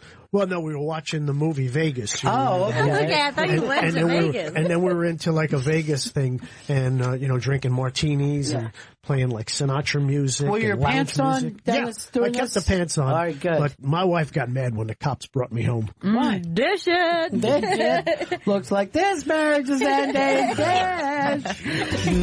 Dish. The Falcons are over. She has a high tolerance for stupidity, boy. Yeah, I bet. Yeah, I bet. Now, do you sit around and you kind of give her quizzes on? Yeah, all the time. Good. We'll be listening in the car, and a song will come on, like Raindrops. I'll say, who did that song? I don't know. And he also was... B.J. Thomas. No, that's Raindrops Keep Falling on My Head. Oh, okay. Raindrops is D. Clark. Ah. Or Rhythm of the Rain by the Cascades. I just kind of go off on tangents. We never got that bit going on here. No. Tangents. You don't need to. No. It's a good bit. Do you do birthdays? Do you do like today's birthday? Oh, that'd be great to know who today's birthday is. Yeah. Michelle Obama. Oh, happy birthday, Dad. Dish it! How old is Michelle now? She's 54 years young. Jesus. Yeah. You know what? This blows my mind. Susanna Hoffs, 61. Wow. Yeah. She was Bengals? Yes. Oh, yeah. Yeah. Steve Harvey also 61. See, now I wouldn't have thought what's with those two? Twins. I would not have thought they were the same age. Who would you thought was older? Steve Harvey. Yeah, Steve Harvey. Okay. Just maybe because of fake teeth. I didn't see that. What? Maybe just because of fake teeth. Oh no! I think the teeth are way younger than both Steve Harvey and. I had no idea they were fake. They look fantastic. Thanks, Zoom. And it's funny that you said that about Lindsay Lohan. Yeah. Because this was the date, I guess people take note of things like this when she checked into the Wonderland rehab facility. Was that Woody Allen movie? Dish it! Wonderland. Yeah. Part of Disney World. Good. Wonderland. What was your favorite ride at Disney World? My favorite ride? Probably Teacups. Really? I always like 20,000 Leagues. That's gone now. I know, it's gone. I like that and the Tiki Birds. Oh, sure. Yeah, Gilbert Gottfried was one of the voices in the newer Tiki Birds. That's interesting to know. Yeah, these are fun facts. These are fun facts. So Millie Bobby Brown from Stranger Things. She's what's her dating name? Millie Bobby Brown. No, she was the one that was married to the girl who drowned? No, she's 13. So her boyfriend is 15. He's a Vine star / a pop singer. Oh, Jesus. His name is Jacob Sartorius. Oh, that was the whole dish? Yeah. 2 children are dating? 2 kids are dating. Oh, was she 7? 11. Why did I think her name was 7? I'm not sure. It's 11. I met her 4 years ago. Because just now when she said she's 13, I was like, actually, it's 11. But then I realized she was saying her age. Yeah, she started to know math. So he's like a YouTube child star? He was a Vine star. He became famous after he posted lip sync videos. Okay, lip sync videos. Because I was going to say, like, what kind of humor is like... Never gonna give you up. I wonder where they met. I feel like she's too big for him. Like, he's like a YouTube, like he's like an internet celebrity. Vine's not even a thing anymore. Well, she seems like she's could be a royal. I know, she does. I mean? She's a very, very together young kid. She has an uncomfortable friendship with Drake. What do you mean? Uncomfortable for who? I think it's uncomfortable. They hang out all the time, and I think he's too old to be hanging out with a 13-year-old. You know what? I feel like we can all trust Drake. You know what I mean? Mm-hmm. He's like the cool teacher at school. He's like this generation's Michael Jackson. He just likes being around children. And everybody can trust Michael Jackson. Yeah. Okay. Well, Kim and Kanye have finally had their 3rd baby. Yeah! Via surrogate. H, am I right, guys? They haven't revealed the name yet, but right now rumors are circulating because the littlest sister was pregnant, or she's still rumored to be pregnant, and now they think that she was the surrogate. Because last weekend when they had their baby, everybody kept saying that Kylie was in the hospital. So it seems a little fishy. That's a sweet dish. It's really nice. Yeah. That's not I was inbreeding? surprised if that's what this whole twist was about. That'd be very, very interesting. Or if you just got her pregnant on the slide. And you're like, yeah, we'll raise it. Let's just say that you're the surrogate. That's the surrogate. Yeah, trying to love 2. It looks like Robin Williams is giving a press conference right now of what the afterlife is about. You happy with your president, Danny? Mr. Trump? Yeah. Yeah, he's a good guy. New York He's song, made right? a couple of, a couple of faux pas, but we all do. Yeah. Oh, yeah. That's why we put erasers in the pencils. Am I right, Danny? Yeah. Hey, we're all human. Yeah. You know what sure. I mean? I think if we were a little more humane and a little less human, we'd be okay right now. And what about you, woman? It's her time. Down here, the Goonies. Remember who had the big hit song "Good Enough for Goonies"? That was Cyndi Lauper. Yeah. Oh God, he's good. You're not going to get one past this batter. For you. I love that song. Oh well, she's good. So vegans are right now attacking Chris Pratt. God. The vegans attack. Vegans. When vegans attack. Arm yourselves. Don't worry, they're just attacking a salad. I used to be a bouncer at a salad bar because I wasn't a big guy. Bouncer at a salad bar. Still, sometimes you got to stop people from putting pudding on everything. So vegans are mad at Chris Pratt? Yes, because he posted a picture on his Instagram of it was a slaughtered sheep. It was slaughtered. So he How dare he put meat on his Instagram? And then he posted, I know you I'm sorry, I thought it was the wrong one. Look at the glorious food we will eat off of him for a month. And then a bunch of vegans started tweeting, I know you hunted, but I didn't know you were this much of an asshole. This is awful. You murdered someone and now you're bragging on social media. Those are just some of the By the way, if you were to be just like a hunter who did it for like prize, that would be way worse. I do it to put their heads in my house. Yeah, like I shot an elephant once and it was so difficult. It was like shooting a house. It was so difficult to hit that thing. I mean, by the way, this is like, everything's already cut and like, it just looks like it's just raw meat. It's not like they put a picture. It was a sheep. Yeah, I don't want to eat a month straight sheep. You know what I mean? I got nothing against mutton. But on day 2 is sheep, you're right. They wouldn't have liked the Beatles cover. Remember the album with the... Oh, my God. Yeah, it became the White Album, right? No. Yesterday and Today, wasn't it? You're right. Yeah. Not going to get one by Denny, Chris. Impossible. Yeah.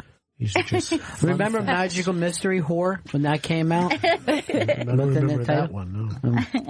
He was great. It was just a prostitute who was singing covers of all her favorite bands. So, I mean, by the way, Chris Pratt, gonna make you jump. Now, here's the thing. if they're mad at this, why aren't they mad every time they go to an A&P? It's just fucking food. Yeah. But that is far too much lamb for me. Yeah. You don't like lamb chops? Not every day. You like Sherry Lewis?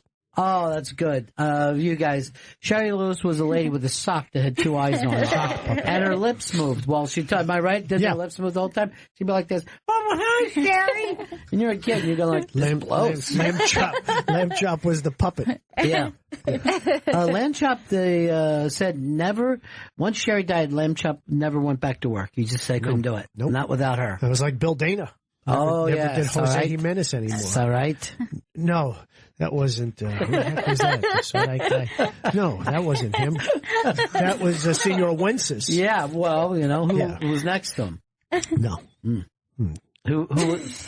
Jackie Mason. Yeah, Jackie Mason. Oh, he was the best. Jackie Mason opened on Ed Sullivan for the Beatles. And I saw Jackie Mason open for Dave Mason. Wow. One time, yeah. And I'm like, this might be the worst night in the history of entertainment. Dash. Yeah. So Hannibal Buress was recently he was recently arrested. Well, now the video has come out of him cracking jokes and interacting with the fans that took the video of him getting arrested with the cops. What did he get arrested for? Public intoxication. And he What are you supposed also to do? Stay home when you're drunk? Yeah, that's an alcoholic. Yeah. That's the reason you go out and party. Like if you go out on Saturday night, most people are publicly intoxicated. Yeah. Because Saturday night is all right for fighting. Yeah. Get a little action in. That's right. Get about as oiled as a diesel train. Yeah. Gonna set this dance all right. That's a loud intro. Good record. You know my biggest problem with Elton John, and I would say this to his face, is the song Leave On, where he brings up in a garage. In a garage? Yeah. By the motorway. Yeah, it's a garage next to a highway.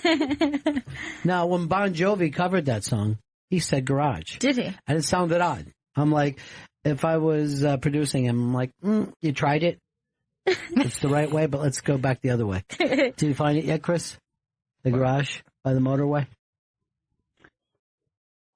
So Hannibal Buress, did he blame this on Cosby again, or is he off that? No, he didn't blame this on Cosby. The arrest video just shows him kind of like taunting the cops. When one of the people that recorded the video of him getting arrested asked him, what's happening? Why'd you get arrested? He said, probably because I called him a bitch ass N-word. That's good. Now, what is it with black people saying the N-word? I really don't. If we're going to end this thing, it's got to start with them. Denny, I know you use it when you're in Staten Island. I don't like Staten Island. No, I don't like that word. Yeah, but what if you saw black in your neighborhood? You go running out with a fucking metal bat like you guys do over there? Of course not. We have domestics in the neighborhood who are African Americans. Did you ever? Oh, that's racist. Now, did you ever see when Colin Quinn said that they keep garbage bags filled with bats, that they're just Italian guys, that there's a place for the bats? Did you find it, Chris? Not yet. It's called Leave On, is the name of the song. Why, what's he putting up? Garage motorway. Oh my God, Chris. He wrote it about No, it's not. There's no garage. Just look up Levon Helm was actually mad about that song. Was he? Yeah, furious. Because he goes, I'm the only fucking Levon around here. He actually dropped the F-bomb. Yeah. Are you going to do it that deep and not when he actually says it? I'll find when he says it. Okay, great. So what are we saying about Hannibal right now? That he drinks a little too much, or he's just an easygoing guy? I think, he needs to control his outbursts, maybe when he's every drunk. once in a while, you know what I mean? It's nice just to take the edge off. Have a nice frosty brewski for yourself. You got it, Chris? Got it. All right, let's hear it.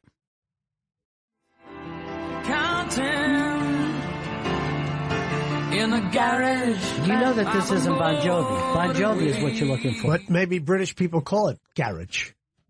Yeah, but they're saying it the wrong way. It's garage. I mean, why would they use the wrong word for something? We've all heard the Elton John version, but this was a cover. Let's go under the covers. Oh, I like that. He spends his days counting in his garage. Ew. His garage. Ew. I think it's because it's garage. Yeah. I never even noticed that he says garage. I think that's the way they say garage in New Jersey. They'll go, Tony, go over to the garage. Yeah. Get a little Maggie for everybody, right? A little sauce on it. Make it nice. Dennis, you eat Italian every night of the week, right? Yeah. We have sauce all the time. Sausage, little sausage. Don't you call it gravy? Gravy. Some people do. Yeah. You know. When my buddy Sebastian Maniscalco was What? Here, oh, yeah. He said he calls it sauce. He said gravy is brown gravy that you put on the meatloaf. You know what? He's from Chicago. They're not regular Italians. No. Well, my mother always made the meatloaf with the tomato sauce. Oh, yeah, sure. Yeah. Tastes like having a giant meatball. Yeah, they're nice. You know, put the salami in the middle. Yeah. And some hard-boiled eggs. Yeah. Some, parsley. I remember once when my family went on vacation, we went to Holiday Howard Johnson, and we ordered the meatloaf, and it was a big hamburger. I felt like Henry Hill when he ordered macaroni, and they just put ketchup on it. Now, was the destination the Holiday Inn? You just went to a Holiday Inn? No, we went to Howard Johnson. We were on the road. We drove to California in 1963. Wow. Yeah, in a 1956 Holiday Oldsmobile. Now, did you do that just because JFK was shot? No, that was the last great summer. He wasn't shot till November. Oh, is that right? Yeah, that was what they called the last great summer. Basically, it was a holdover to the 1950s, you know, because everything kind of changed after Was your dad going like this? Dennis, get away from the radio. Oh, yeah, I couldn't, man. I was just hitting that scan button all the time. Yeah. It was great. What was your favorite part of that trip? What state on your way out there? We went through Texas. Oh, you went down the southern we went down, way. and there was a cool store that you could buy guns in, and I wanted to buy a pistol. Sure. They said you can't do that. You know why? Why? So they sold the last one to the guy who shot JFK. And he felt like a bullet in the gun of Robert Ford. Remember that song by Elton John? Yes, I do. Like a bullet in the gun of Robert Ford. Chris, where are you getting this? Robert Ford was the guy who shot Jesse James. Yeah, the dirty little coward who shot Mr. Howard and laid poor Jesse in his grave. What are you waiting for, Chris? And he calls Jesse James Gypsy James. I don't know why. He calls him Dennis James. Yeah, oh yeah. Game show host. Sure. Dash. Well, speaking of Jersey from before, the situation might be going to prison. Oh, no. Oh, no, that's not a good situation. Yeah, bad situation. Why? What did he do? Situation. He's pled guilty to tax fraud. Oh, boy. His brother might be facing 25 years. Jesus Christ. Just taxes. They're a poor family. Yeah. Just build them. Just situations. Yeah. Give them a chance to work it out. Yeah, work on a payment plan. Don't put 25 years. What the fuck? The government also alleged that they deposited cash into different bank accounts to avoid reporting income to the IRS, as well as inflating their business expenses for high-end cars and clothing. No, they shouldn't put it in the bank. They should put it in cigar boxes. You know? Where you put your cigars then? Yeah. No, you dig a hole in the backyard, put it in there. The cigars? No, Look, I just want to say, because we have a lot of young people listening to the show today, Denny's just joking about this. He wants you to pay your taxes. I got an uncle in Texas. Yeah. San Antonio. All your exes live in Texas, right? That's right, George. Now, do you ever have like any of your favorite tax songs? Like Taxman would be a good one. Taxman. Yeah. There's not. How many are there? That's just one. That's just one. It's a list of one. I think on tax day you just play that on the loop. Yeah. It's just Because I'm your tax man. Where are you at with this? Get the Bon Jovi version. You like the Stevie Ray Vaughan also. Tux man. He's a tux man. I'm wearing a tux, man. Because you know that when Dennis is in, you got to be ready to go with the music, It right? says cover. Yeah. Cover? It says the Beatles Taxman cover. No. Chris, we like originals. Yeah. Why don't we just fire up Except the for Beatles? in the case of Bon We Jovi. can fire up the Beatles channel on Sirius XM 18 and we'll cross promotion You still there. doing that? Yeah. It's Okay, a I thought we permanent, played all the songs we needed. it's a permanent channel. A lot of Have Beatles they run songs. out of Beatles songs, though, by now? No, you never run out. Are you a host on there? No.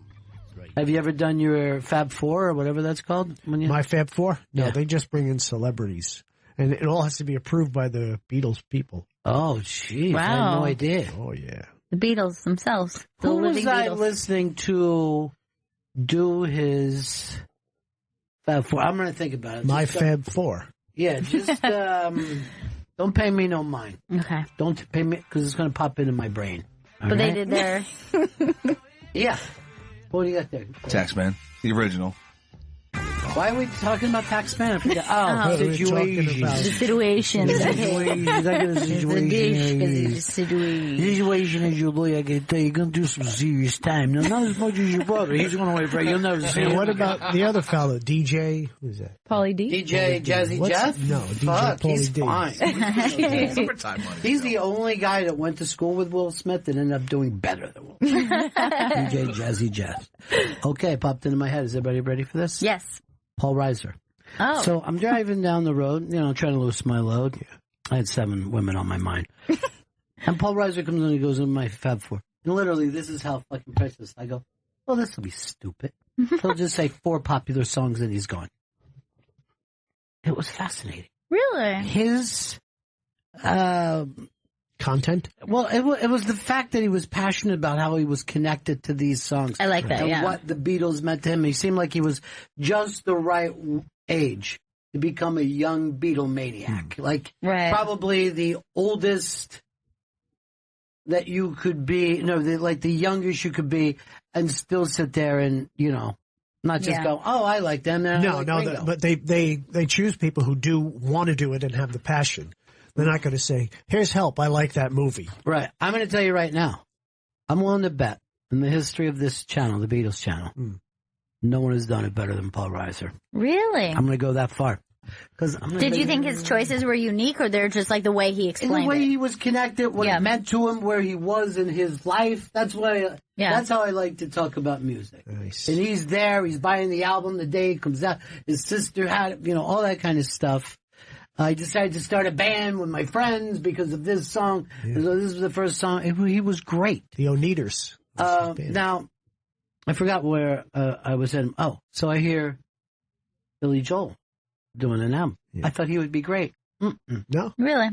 Wasn't, I feel like he didn't have that riser amount of connection. To the he didn't rise or to now, the if occasion. you were, is there a performer, an artist that's, because you're all about the hits, you're a chart master, but is there one guy that this is Dennis Falcone's guy?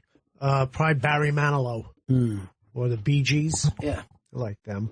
I like the Moody Blues. I'm all over the place with my But it has to have a B with it. It is Barry, it's Blues, Bee Gees. Bay City Rollers. Bay City, Bachman Turner Overdrive. Take good care of my business. PTO. Every day. I like Roll On Down the Highway. Rolling down the highway. One of the laziest songs of all time. Roll down the windows and turn it up louder in stereo where the music sounds best. Oh, I like that, Dennis. I like that.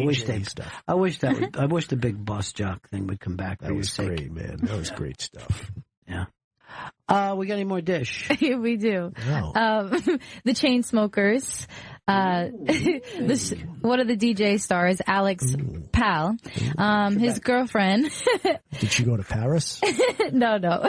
He was caught cheating, so then she exposed him on social media. Oh, boy. Her name is Tori Woodward. Wow. She shared a series of clips on Instagram stories, and one of them seemed to show him grabbing a blonde girl's bum while locked in a steamy embrace. Now, bum, you mean ass? Yeah.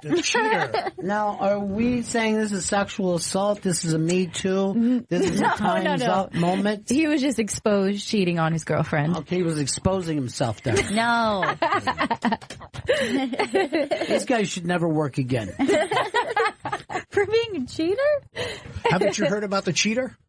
Bob Kuban and the Inmen. St. Louis group. Why don't you do, because of the time we're at, a sexual assault weekend? Like all musicians or bands that have been accused of sexual assault? No, they don't have to, just like the songs themselves. Touch me. Give it to me. Don't turn it loose down. Give it to me. Thought you get away with it until you. Joe Tex. Arrested. Joe Tex should have been Skinny arrested. legs and all. Should have been arrested. Ain't gonna bump no more with no big fat woman. Like, it's a rapey song, but it's so good. Skinny legs and all. I mean, even if I, when I sing it, I'm aware it's creepy, but I'm just I'm enjoying the hell out of this song. Me and my friends always play this song whenever we beat up a cop and cut his ear. That's our thing. It's great. Joe Tex is great. That's a good song.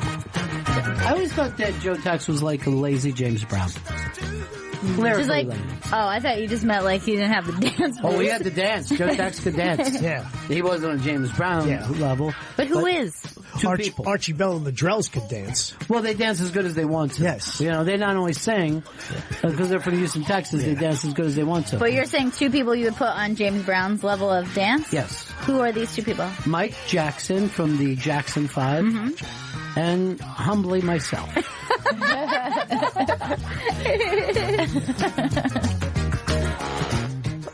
Dennis, I'll ask you, since you were there, did James Brown invent the funky chicken, or did he just perfect it? I think he perfected it. Okay. Yeah. I'm always interested in who invented a dance, because it's just like saying, hey, no one has ever moved their body this way before. A lot of dances came out of Philly. You had Candy and the Kisses with the 81. Yeah. I don't know how to dance the 81. Cool Jerk? Yeah, oh, yeah, Capitals. Yeah. They also did a good version. Didn't the Go-Go's also do Cool Jerk? Well, they did a but version of it. not as well. But what is the cool jerk? Like, what is that? Well, you have to do a cool jerk. Yeah. So it's like that. It's a cool jerk. That's a dance I'm going to dance if I'm ever on Dancing with the Stars. Yeah. You're just like cool jerk on a You loop. try to just do it if you ever do a Jerry Blavitt show. Or I do the Hucklebuck. Jerry Blavitt. Boss with the hot sauce. Gita with the feet. Yeah. Gita with the fajitas. The big boss with the hot sauce. Yeah. Who did Shake a Tail Feather? Was that James and Bobby Purified did a version? But I thought first was Ray Charles. No, he did it. He did it later on in the Blues Bros movie. I always thought that he did it first. Well, why would you do it without any of the dancing? Yeah, Shake a Tail. So you would do Shake a Tail Feather. and then you put just like dance moves after it or whatever. Just A. Oh, jeez. I really. No, God, this is like the modern. No, this is. We're not doing the modern the stuff. line Let's just move on. Yeah. We're in a lot of trouble. I told you when Dennis is here, you got to be ready. I got to bring in the hard drive of hits for you. You need to. Yeah. Because this thing should have been wall to wall sound. You know what I mean? It should have been a wall of sound. Yeah. It should be a wall of sound. I agree. He did a great job. This is a good clip though from the movie. Yeah, but that's not the original. No. Gangsta. But he did a great job of it. Yeah, I'm not crazy about it. No? No. That was I like a the good original movie. song. You know, do you ever see when Hanson did this in their song? They recreated this whole thing. Oh yeah, it's so cute. It's fucking great. It's really, really adorable. What was the name of that Hanson song, Chris? We had him in here doing it once, and you made sure you cut off the sound while they were performing, remember? I remember that happening. Yeah. Too many mics up or something. Right. Well, it always comes right after I got it. Too many mics. That was about thinking about something. Oh, yeah. Oh, yeah. Yeah. Yeah, but they do like the same gimmick. It's really cute. Give us some volume, Chris. Oh, very good. Dude sounds very good. Because I just Very remembered from the original Hairspray when they called it out. good. Bob and Earl did Harlem Shuffle. What about Bob and Ray? They still being funny? Thank God. They're up there in sorry to hear that. radio heaven. I want to be a DJ one day up in rock and roll heaven. I hope sooner rather than later, my friend. That's right, man. Sooner the better. Let's keep going because we're closing down on our hour. And you know how Dish gets about that. Up to news time we go. Yeah, we're going right to news time. And then we're doing weather on the one still, or we know? We're going to hit the Mutual Network. Well, Amber Heard and Elon Musk, Oh, boy. they're back together. They were seen out kissing on a lunch date in LA, and then they went to West Hollywood nightclub. And also Carrie Coon from Fargo is pregnant with her first child with her husband Tracy Letts. Well, I love them both. And this is the last dish of the day. Well, let's just say this about Carrie Coon. Are you guys familiar with her? Yes. I think she's about as good as you can get as an actor. Yeah, she's great. And then Tracy Letts is also amazing. Yeah, he's really amazing. Great.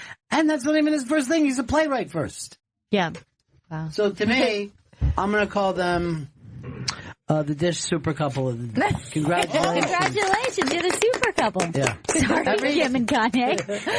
No, Kim and Kanye, can I just tell you? Kim and Kanye are yesterday's nudes. That's what I call it. Yeah, let's plug it out. And also 11 and her celebrity YouTube boyfriend. I don't Sorry, think that's gonna last. you're last place. I don't think it's going to last. You don't think they're going to get married? Too young.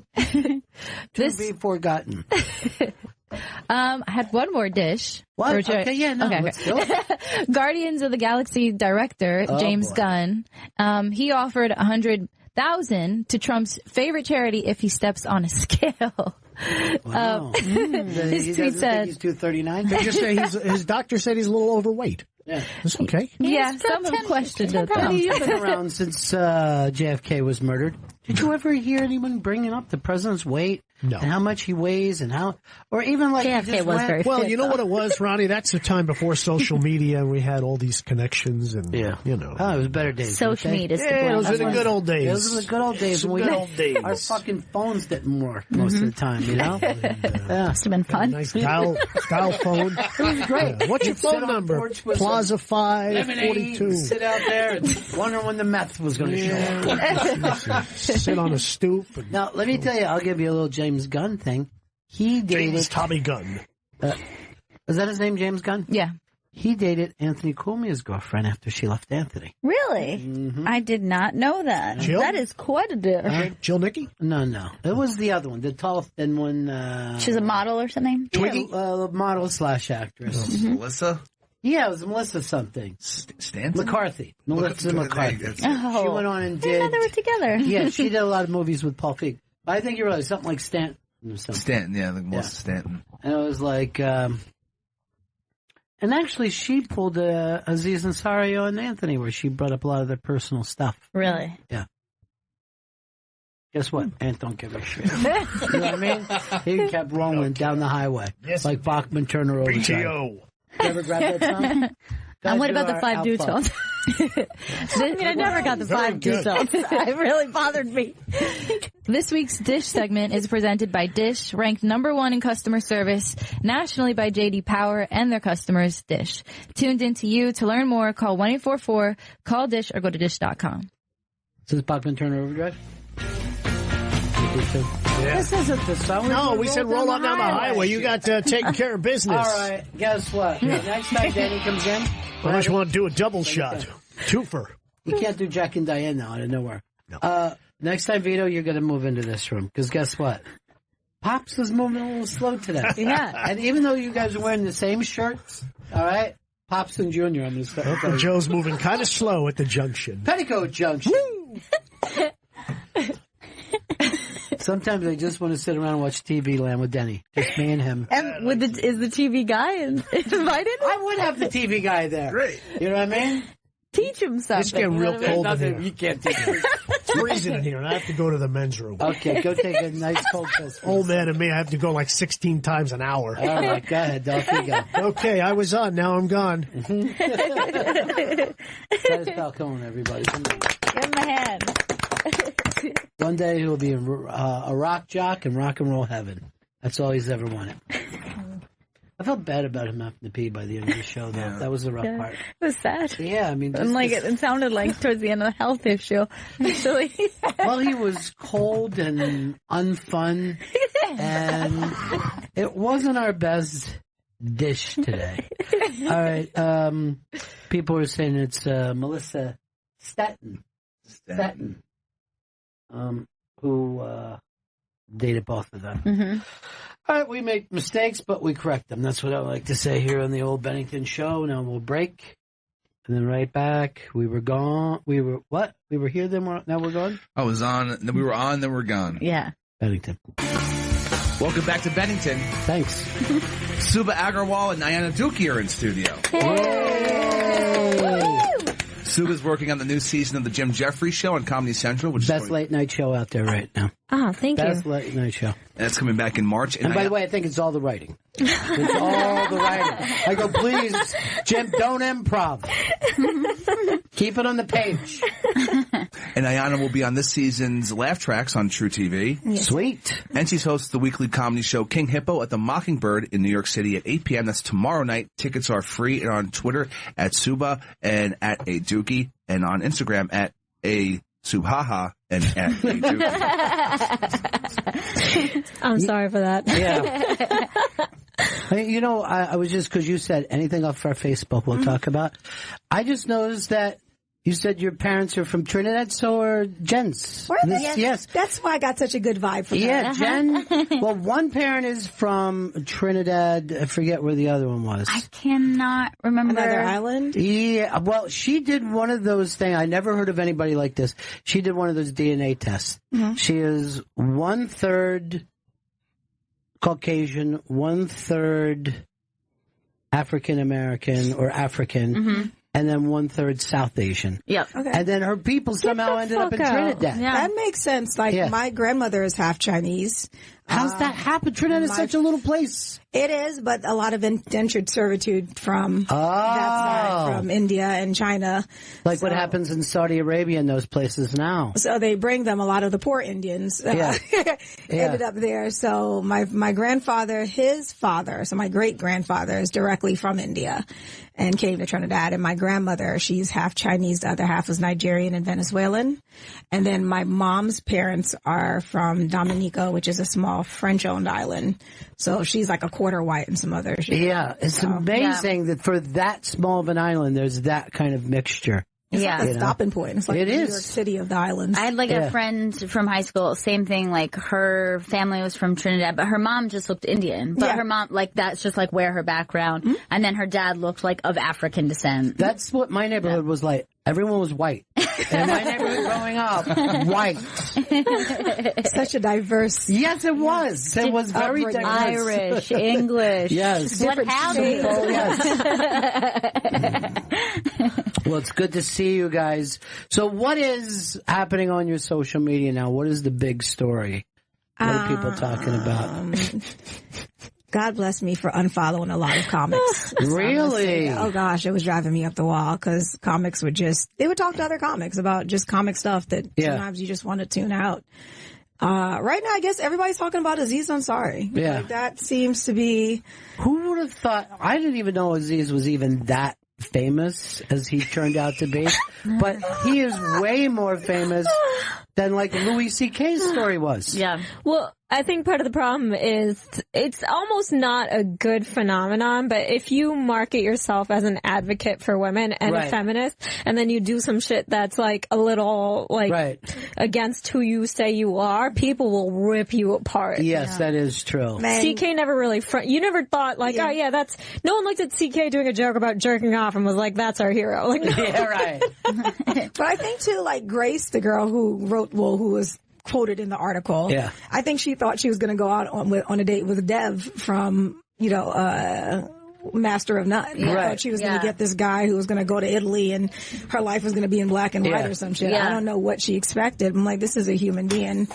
And not that I'm making any excuse for how he got down, but I think most women have been on shitty dates before. But I think she's a young girl too, and I think a lot of times a young person will think, oh, this could be something great, you know what I mean? Right. And that's why they, even in Hollywood, this stuff with the couch, is because they know they can get young people that are fresh into town. Here's my thing, is Aziz's behavior should not be happening. That being said, I don't think that makes him, like, I don't think we should be burning him alive and no one is actually doing this, but some people, there are a couple of lunatics on the air. No one should be burning him alive. No one should be talking about kicking him out of Hollywood. He was a guy who was ignorant to what women want and how we respond to sexual situations. Like, there are guys who don't understand, especially if you're young and you're not experienced, why you freeze up when a guy is like, that's why I think touching you more than any other one is like an important conversation starter. Boom. Yeah. Because like there's a lack of communication that happens in that thing, and that's like a change that needs to happen. But I agree that this is like more like, okay, we can use this as a conversation. I think Aziz is just corny. Like, we're just, I'm serious. Like, as a dude, like, remove all the Hollywood in him. I think he's just corny, and he's never had to develop how to talk and deal with a woman. And then he got famous, and he's like, well, I'm going to pull my dick out. Like, I genuinely think that's what happened. And I think a lot of the problem has to do with our sexual education, like the way we talk about sex with young people. I mean, there's still half of the country that is like, just keep it in your pants until you're married, or the devil will eat your dick, or whatever they say.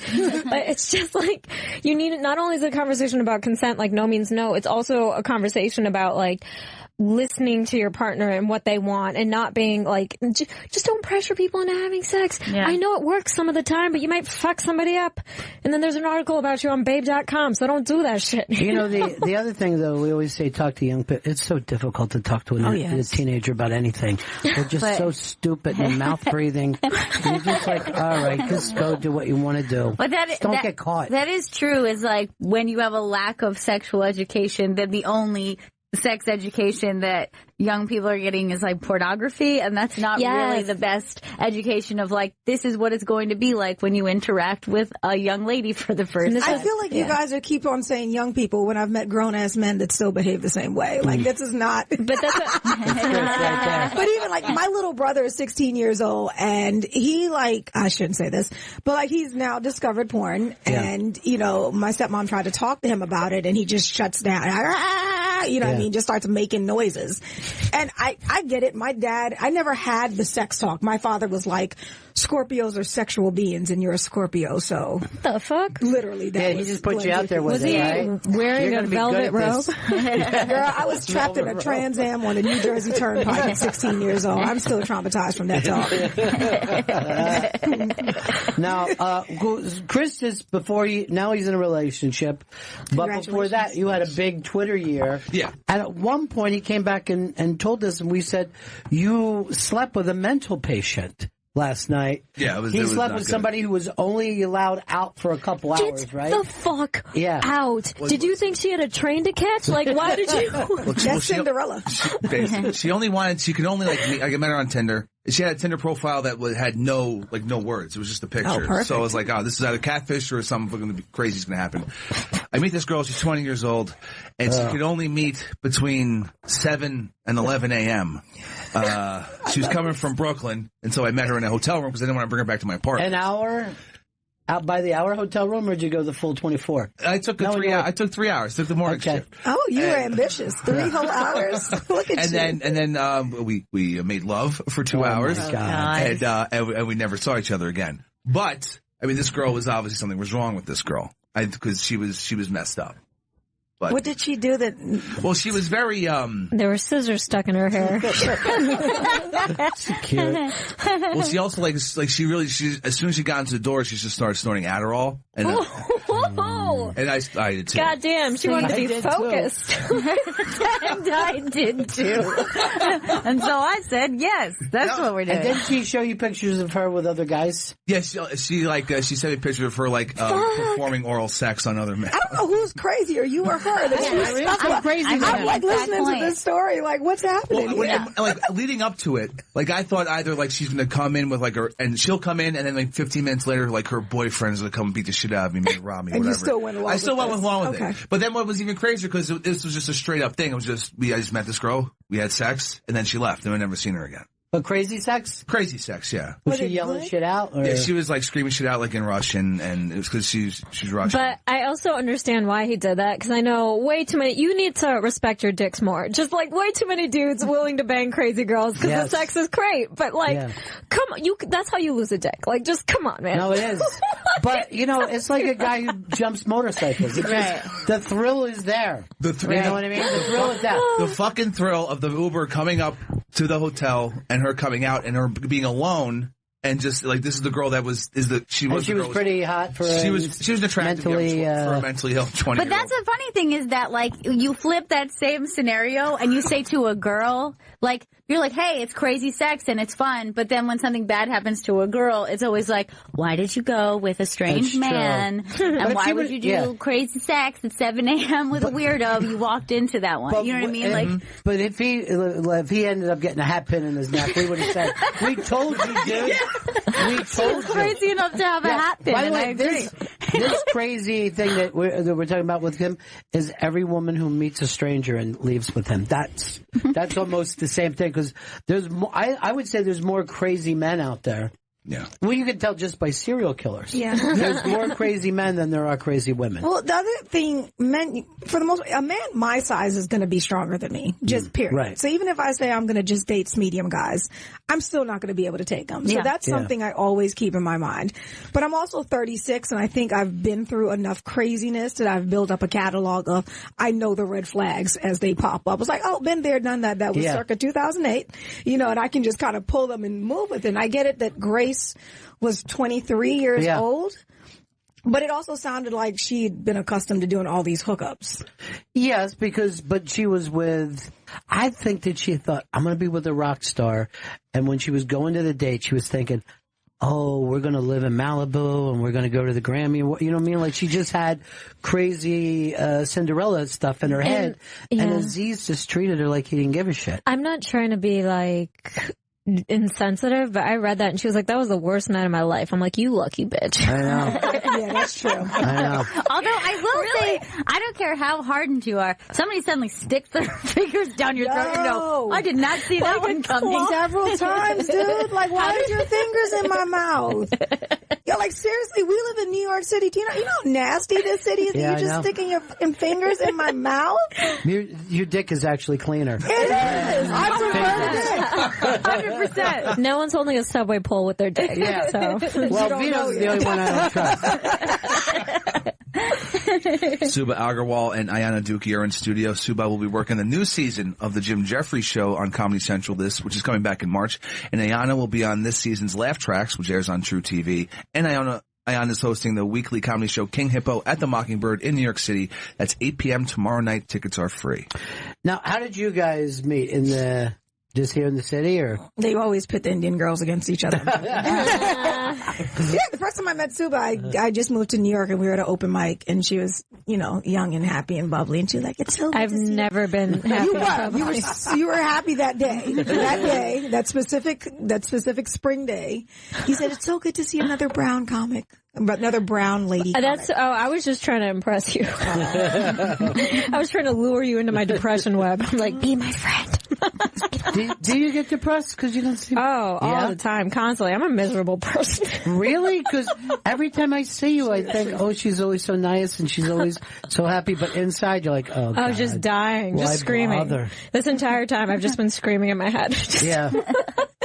I'm always because I think I get blue, but I don't know if I get depressed. Like, I think if I said, oh, I get depressed, people with actual depression might get mad at me. Yeah. But there's at least one point every day where I'm like, oh, God. I haven't been bad in years, but there was like a point where I would get so sad I couldn't speak. Like, it was just like, I would just get seized up. But even now, like, this is an Indian thing. I put so much pressure on myself where if things don't go well that are completely out of my goddamn control in this industry, like I just get so upset. Like 2 days ago, I wanted to lay on the kitchen floor for some reason. That's what I do when I'm sad, but I have roommates, so I couldn't do that. I was just like, and that made me even more bummed.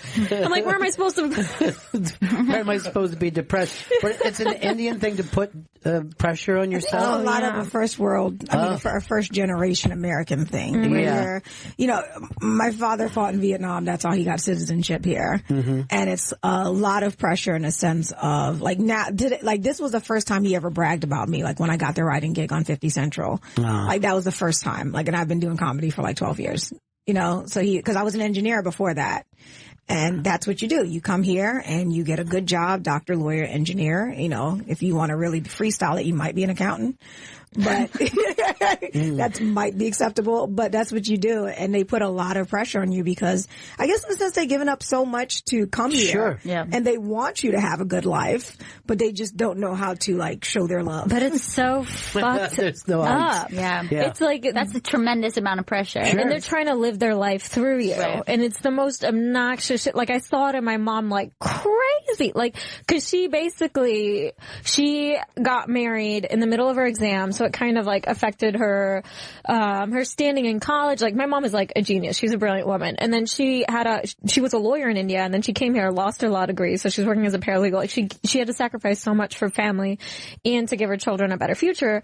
And in high school, I didn't give a shit about being valedictorian, but like the second I was like, I don't want to take all these goddamn I'm dying. She was like, what are you going to do? Stay home and have a baby? I'm like, what? What? Either How or. was that the option? Yeah. Like, Rejecting. but it was just like she was trying to put the opportunities she never had into me and then watch them play out. And I'm like, lady, I'm fucked up. Like, good luck.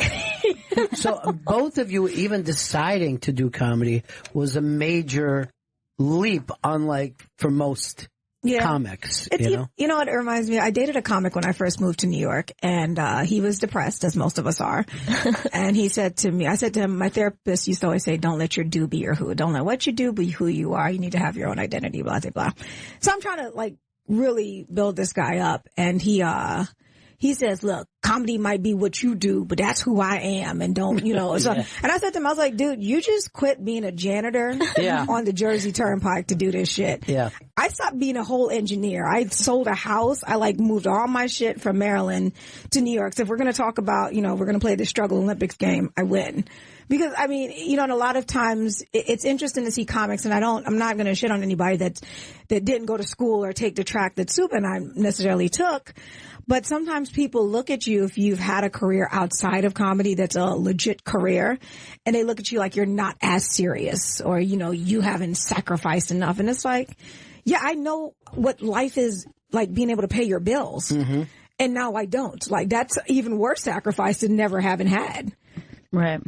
And this didn't even feel like a choice, either one of you. Like you were just drawn to do this. No one Isn't that odd? Yeah. Why would you choose this? Yeah. Isn't that an odd thing, too, that, your life is going in one direction, but there's something inside of you. Don't stand in front of a bunch of drunks and tell them some thoughts that you've had that you think can make them laugh. It's a very self-centered career when you think about it. It's like, I'm going to entertain you with my thoughts because I'm that entertaining. But I think that's what caught me initially, is because like coming up in the environment I came up in, it's like you do like Indian, I think culturally, and I could be wrong, but like India is much more, at least my family, is much more family focused. You do for your family, you do for your family name. You marry for status. You work to support your family, bring honor to your family. And then America is like, you get to be an individual and do what you want. And there are advantages and disadvantages to both. Because when you have such a strong family network, you have, like, I watch the way my family operates in India, and it's incredible. And they're beautiful people who are very happy. But in America, you have more freedom, more individuality, but also greater risk. And sometimes those connections aren't as strong. So there's pluses and minuses. I'm not shitting on the culture. But like, because my entire life I was told, this is how you act. This is how a woman behaves. This is what you do. This is what you do. And then stand up was the first time I had to get on stage and think about me. Like, it was the first time I had to have a thought and present myself to people. And like, just having that was addictive. I was like, it was the first time I asked myself, well, what do I think? And it was crazy. Wow. I've never even once thought about this. Like, everything both you guys are saying today is brand new to me. But when you say that family thing, I have like been in New York and see like a Mexican family and see like 40 of them have taken over picnic tables, and like I don't know where most of my family is. Yeah. You know what I mean? Like my family that gets smaller and smaller, and they're like having a blast. Like they don't look like they're like, At oh least God, on that it's blah blah blah's Sunday. birthday. We have to do that. Yeah, they like are super happy. Yeah. And they like look like they love each other. It's pretty crazy. It's funny. I'm dating an Indian guy now, and he's also from Trinidad, and he has like pretty much what Suba and you just explained as far as the Mexican family. It's so many of them, and he doesn't have friends outside of his cousins. It's amazing to me. And I've never had that because a lot of my family is still in Trinidad, and it was just pretty much us in Maryland. And I love it because I've never had it, and everybody's so close, and everybody's looking out for you, and you know that if you got a flat tire or whatever, somebody's going to be there to come pick you up. And I think that's great. I haven't seen the downside of it, but I'm sure it's coming.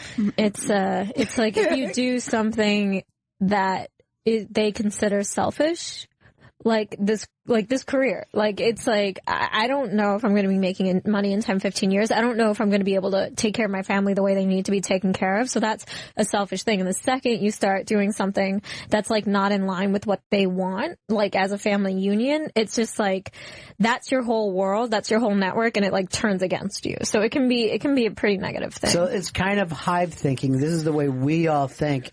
And if someone goes in a different way, it attacks everybody. Yeah. Like this this whole thing can what come is best apart. for the tribe. Exactly, because I almost changed. I was too deep into comedy, but I tried to change my last name because my family kept being like, "You're embarrassing us." I'm like, "I'm embarrassing me." I was like, "You don't have to say I'm related to. You can just say I'm the neighbor kid. Like, I don't give a shit." But it's just like this whole entire they will not separate. It's insane. Suba Agarwal and Ayana Dukey are in studio. Suba will be working on the new season of the Jim Jeffries Show. That's on Comedy Central, which is coming back in March. And Ayana will be on this season's Laugh Tracks on True TV.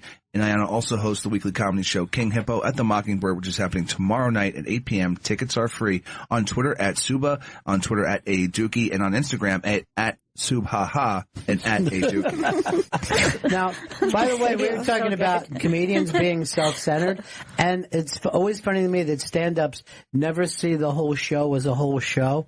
They just see their sets. Their sets.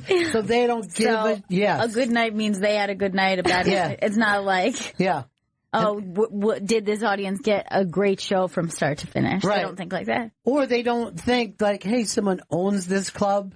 And you're screaming at them because they didn't like one of your jokes, and maybe these 60 people won't come back now. You know, it never occurs to them that I'm part of anything other than their own experience.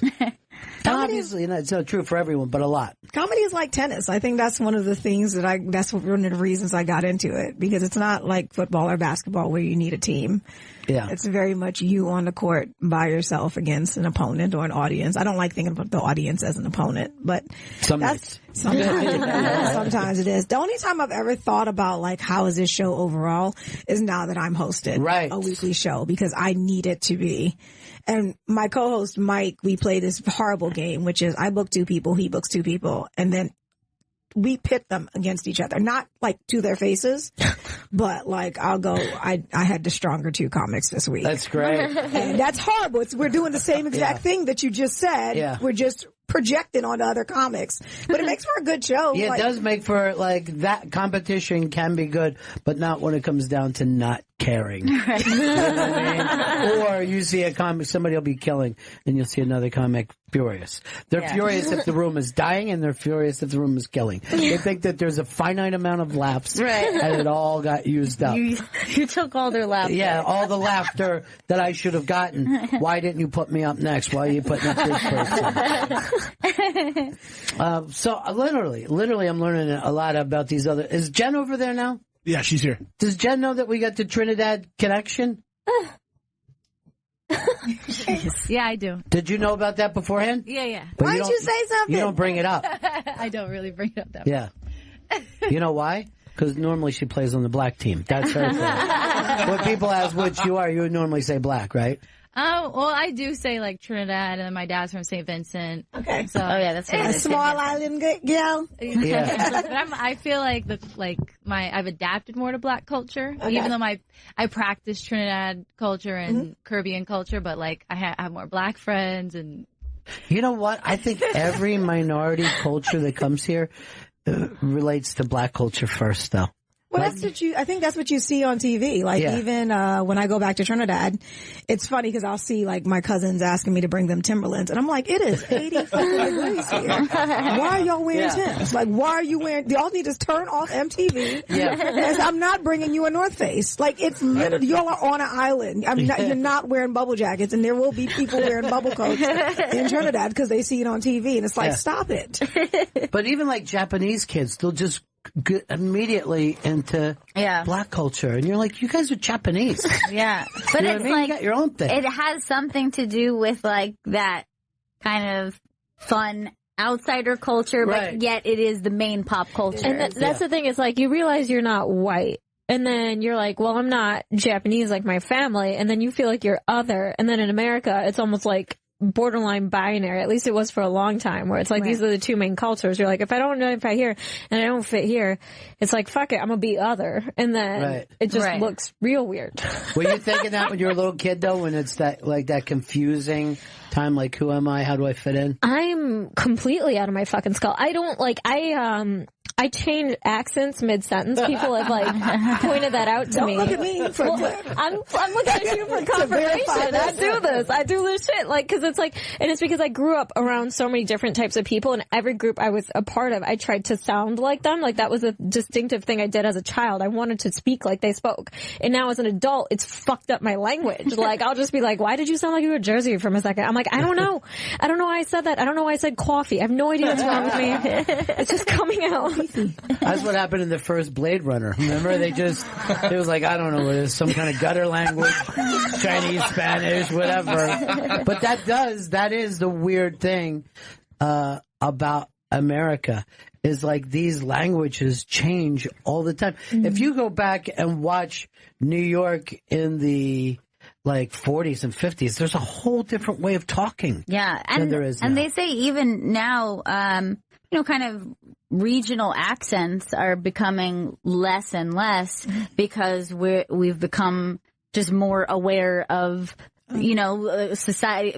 We're more global, but because we have access to entertainment from everywhere. Right. Like before, you had more local entertainment, so you would not only would it be the people you were around, but then that was what you would hear on the news, and that's what you would hear in your entertainment. And now we're getting a little bit closer to just having a general accent. Do you think though, yeah. or because the Brooklyn accent is so much more mild than it used to be? Like young people who are born and raised in Brooklyn now.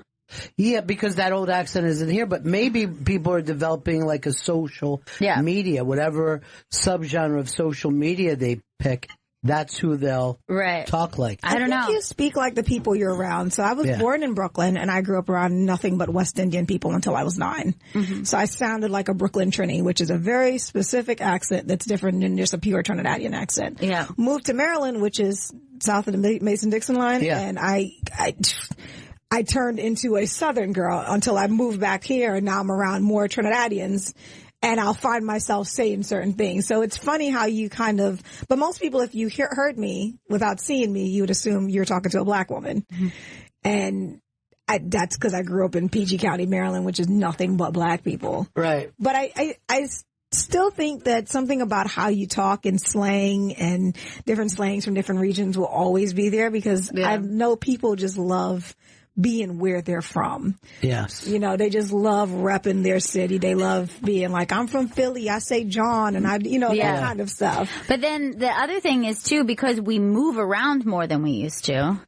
So, your parents, let's say you are born in Brooklyn, maybe your parents are not from Brooklyn, and so they don't have a Brooklyn accent. So you're going to get a little bit of it because you're going to get like the neighbor kids who talk like that. But your parents are from the Midwest or from California. So it's like more of a mixture because we move around a lot more than we used to. Yeah, but why does this happen? Why does the gay kid always sound the same? That's so fascinating. Like he's from Minnesota or San Diego. Or it doesn't matter. Do you remember it was like probably like a couple weeks ago, it was like the kid and he was like, he got Lady Gaga tickets for Christmas. Yeah. And it's just like, you could tell from like where his family is from, you could tell like, it's not like they're like encouraging him to talk this way. Yeah. This kid is just like, this is how I talk. And you're like, how do they know to talk like that? That's maybe crazy. There's something in their chromosomes or something. Yeah. Wasn't good in biology, but maybe there's something to do with like gay people when they're they say you're born gay, it's not a choice. Yeah. So if that's the case, maybe there's something in this kid is literally born this way. Like he is like the definition. He's the cutest thing. Right, play he's this kid because he's so great. I forgot to tell you, I got this like really weird email. Yeah. And I think it's from the North Pole. I'm not 100% sure. Okay, then I'm totally listening. But it had 2 Gaga tickets in it for tonight. Oh my gosh. Do you want to go? Yes. Clutching his pearls. He's clutching his pearls. Surprise. I thought... Oh, I love it.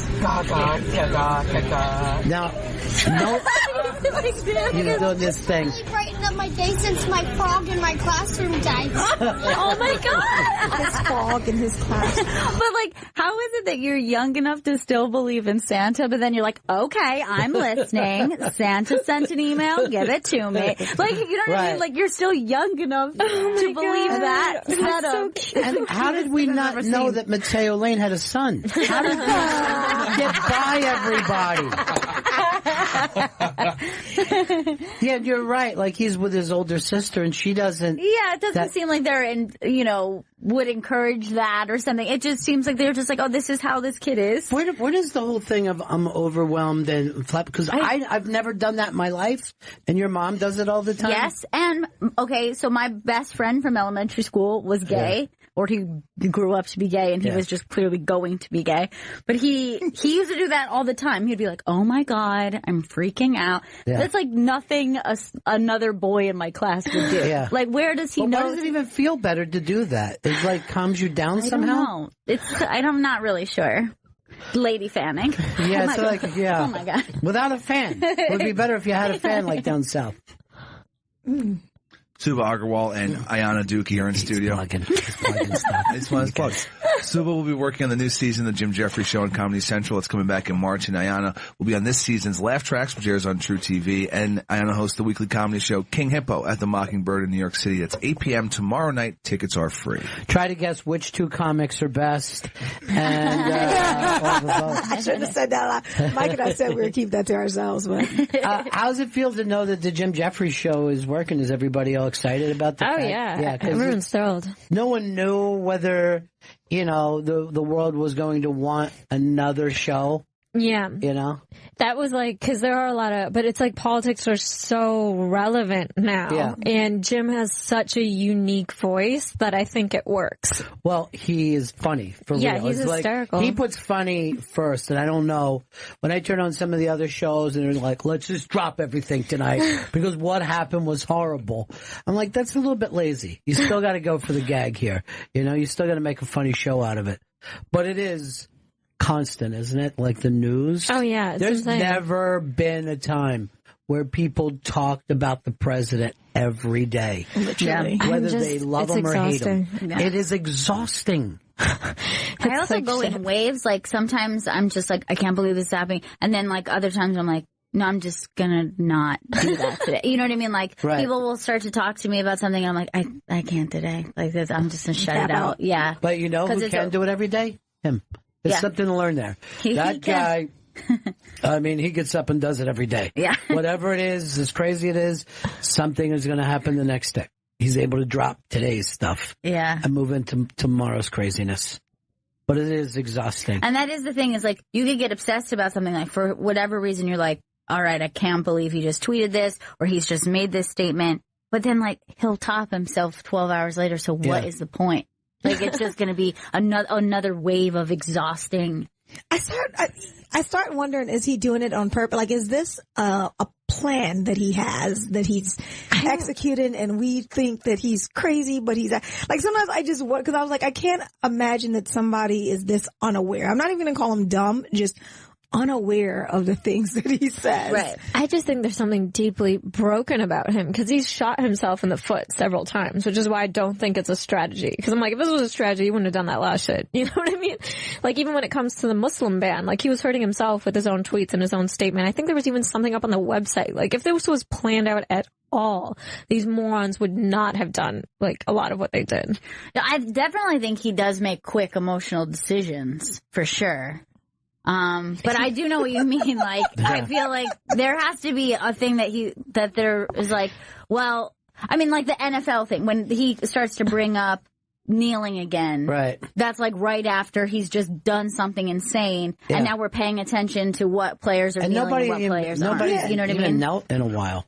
They actually kneel after he brings it up. Even the first time that he decided, like, I'm going to make this my mission, I was like, wasn't that the story last year when we talked about Kaepernick kneeling, and now he's jumped on it and it became a story again? But it's like if I started telling Chris not to wear that blue shirt, he would wear it every day because he's a ball buster. You know what I mean? He's a ball buster. So I know if I bring it up, he's going to do it. So I do think he likes, Look, let's face it, it's really fun TV. It's a really fun TV show to watch. I just wished I lived in another country and I was watching it. Do you think we're going to have another term with him? Yeah. You really do? I don't see the Democrats putting anything together. Look, any name that they bring up, I don't know who they're bringing up some people that aren't going to win. Ohio. I mean, it's only a couple states that matter. And you have to go back and win the states that he took from, that Obama won before. You got to look at this very, very small, and people don't want to do that because we want a big, major change, not a small change. And I think that the Democrats are going to overplay their hand. I do. Yeah, I mean, I think it's best to emotionally prepare yourself for another 4 years. That's a good point. You know what I mean? Like, just accept that, and then if it doesn't happen, then you'll go, oh my God, what a shocking surprise. I don't know. I mean, I'm hoping they get their shit together. Like, the amount of damage they're doing, I mean, it's insane. It's literally insane. And the world is not waiting on us. Like, China is stepping into a position of power, you know? Like, they are seizing on the trade relationships we are dropping. Like, it's just, whew. I'm like, please, get them the fuck out. This is terrifying. I'll help you. Live like a cutter. It's I do it. I just give myself a couple of cuts and I relieve that pressure every single day. You guys were great. It was so much fun having you in here. Thank you. That was awesome. Suba Agarwal and Ayana Dukey have been in the studio. Suba will be working on the new season of the Jim Jeffries Show on Comedy Central. That comes back in March. And Ayana will be on this season's Laugh Tracks on True TV. And Ayana hosts the weekly comedy show King Hippo at the Mockingbird in New York City. That's at 8 p.m. tomorrow night. Tickets are free on Twitter at Suba, on Twitter at Aduki, on Instagram at Subhaha, and at Aduki. That's it for us. We'll see you all again in 1974. Ladies and gentlemen, the evening is over. We hope you all enjoyed yourselves, and we'll see you all again in 1974. Good evening!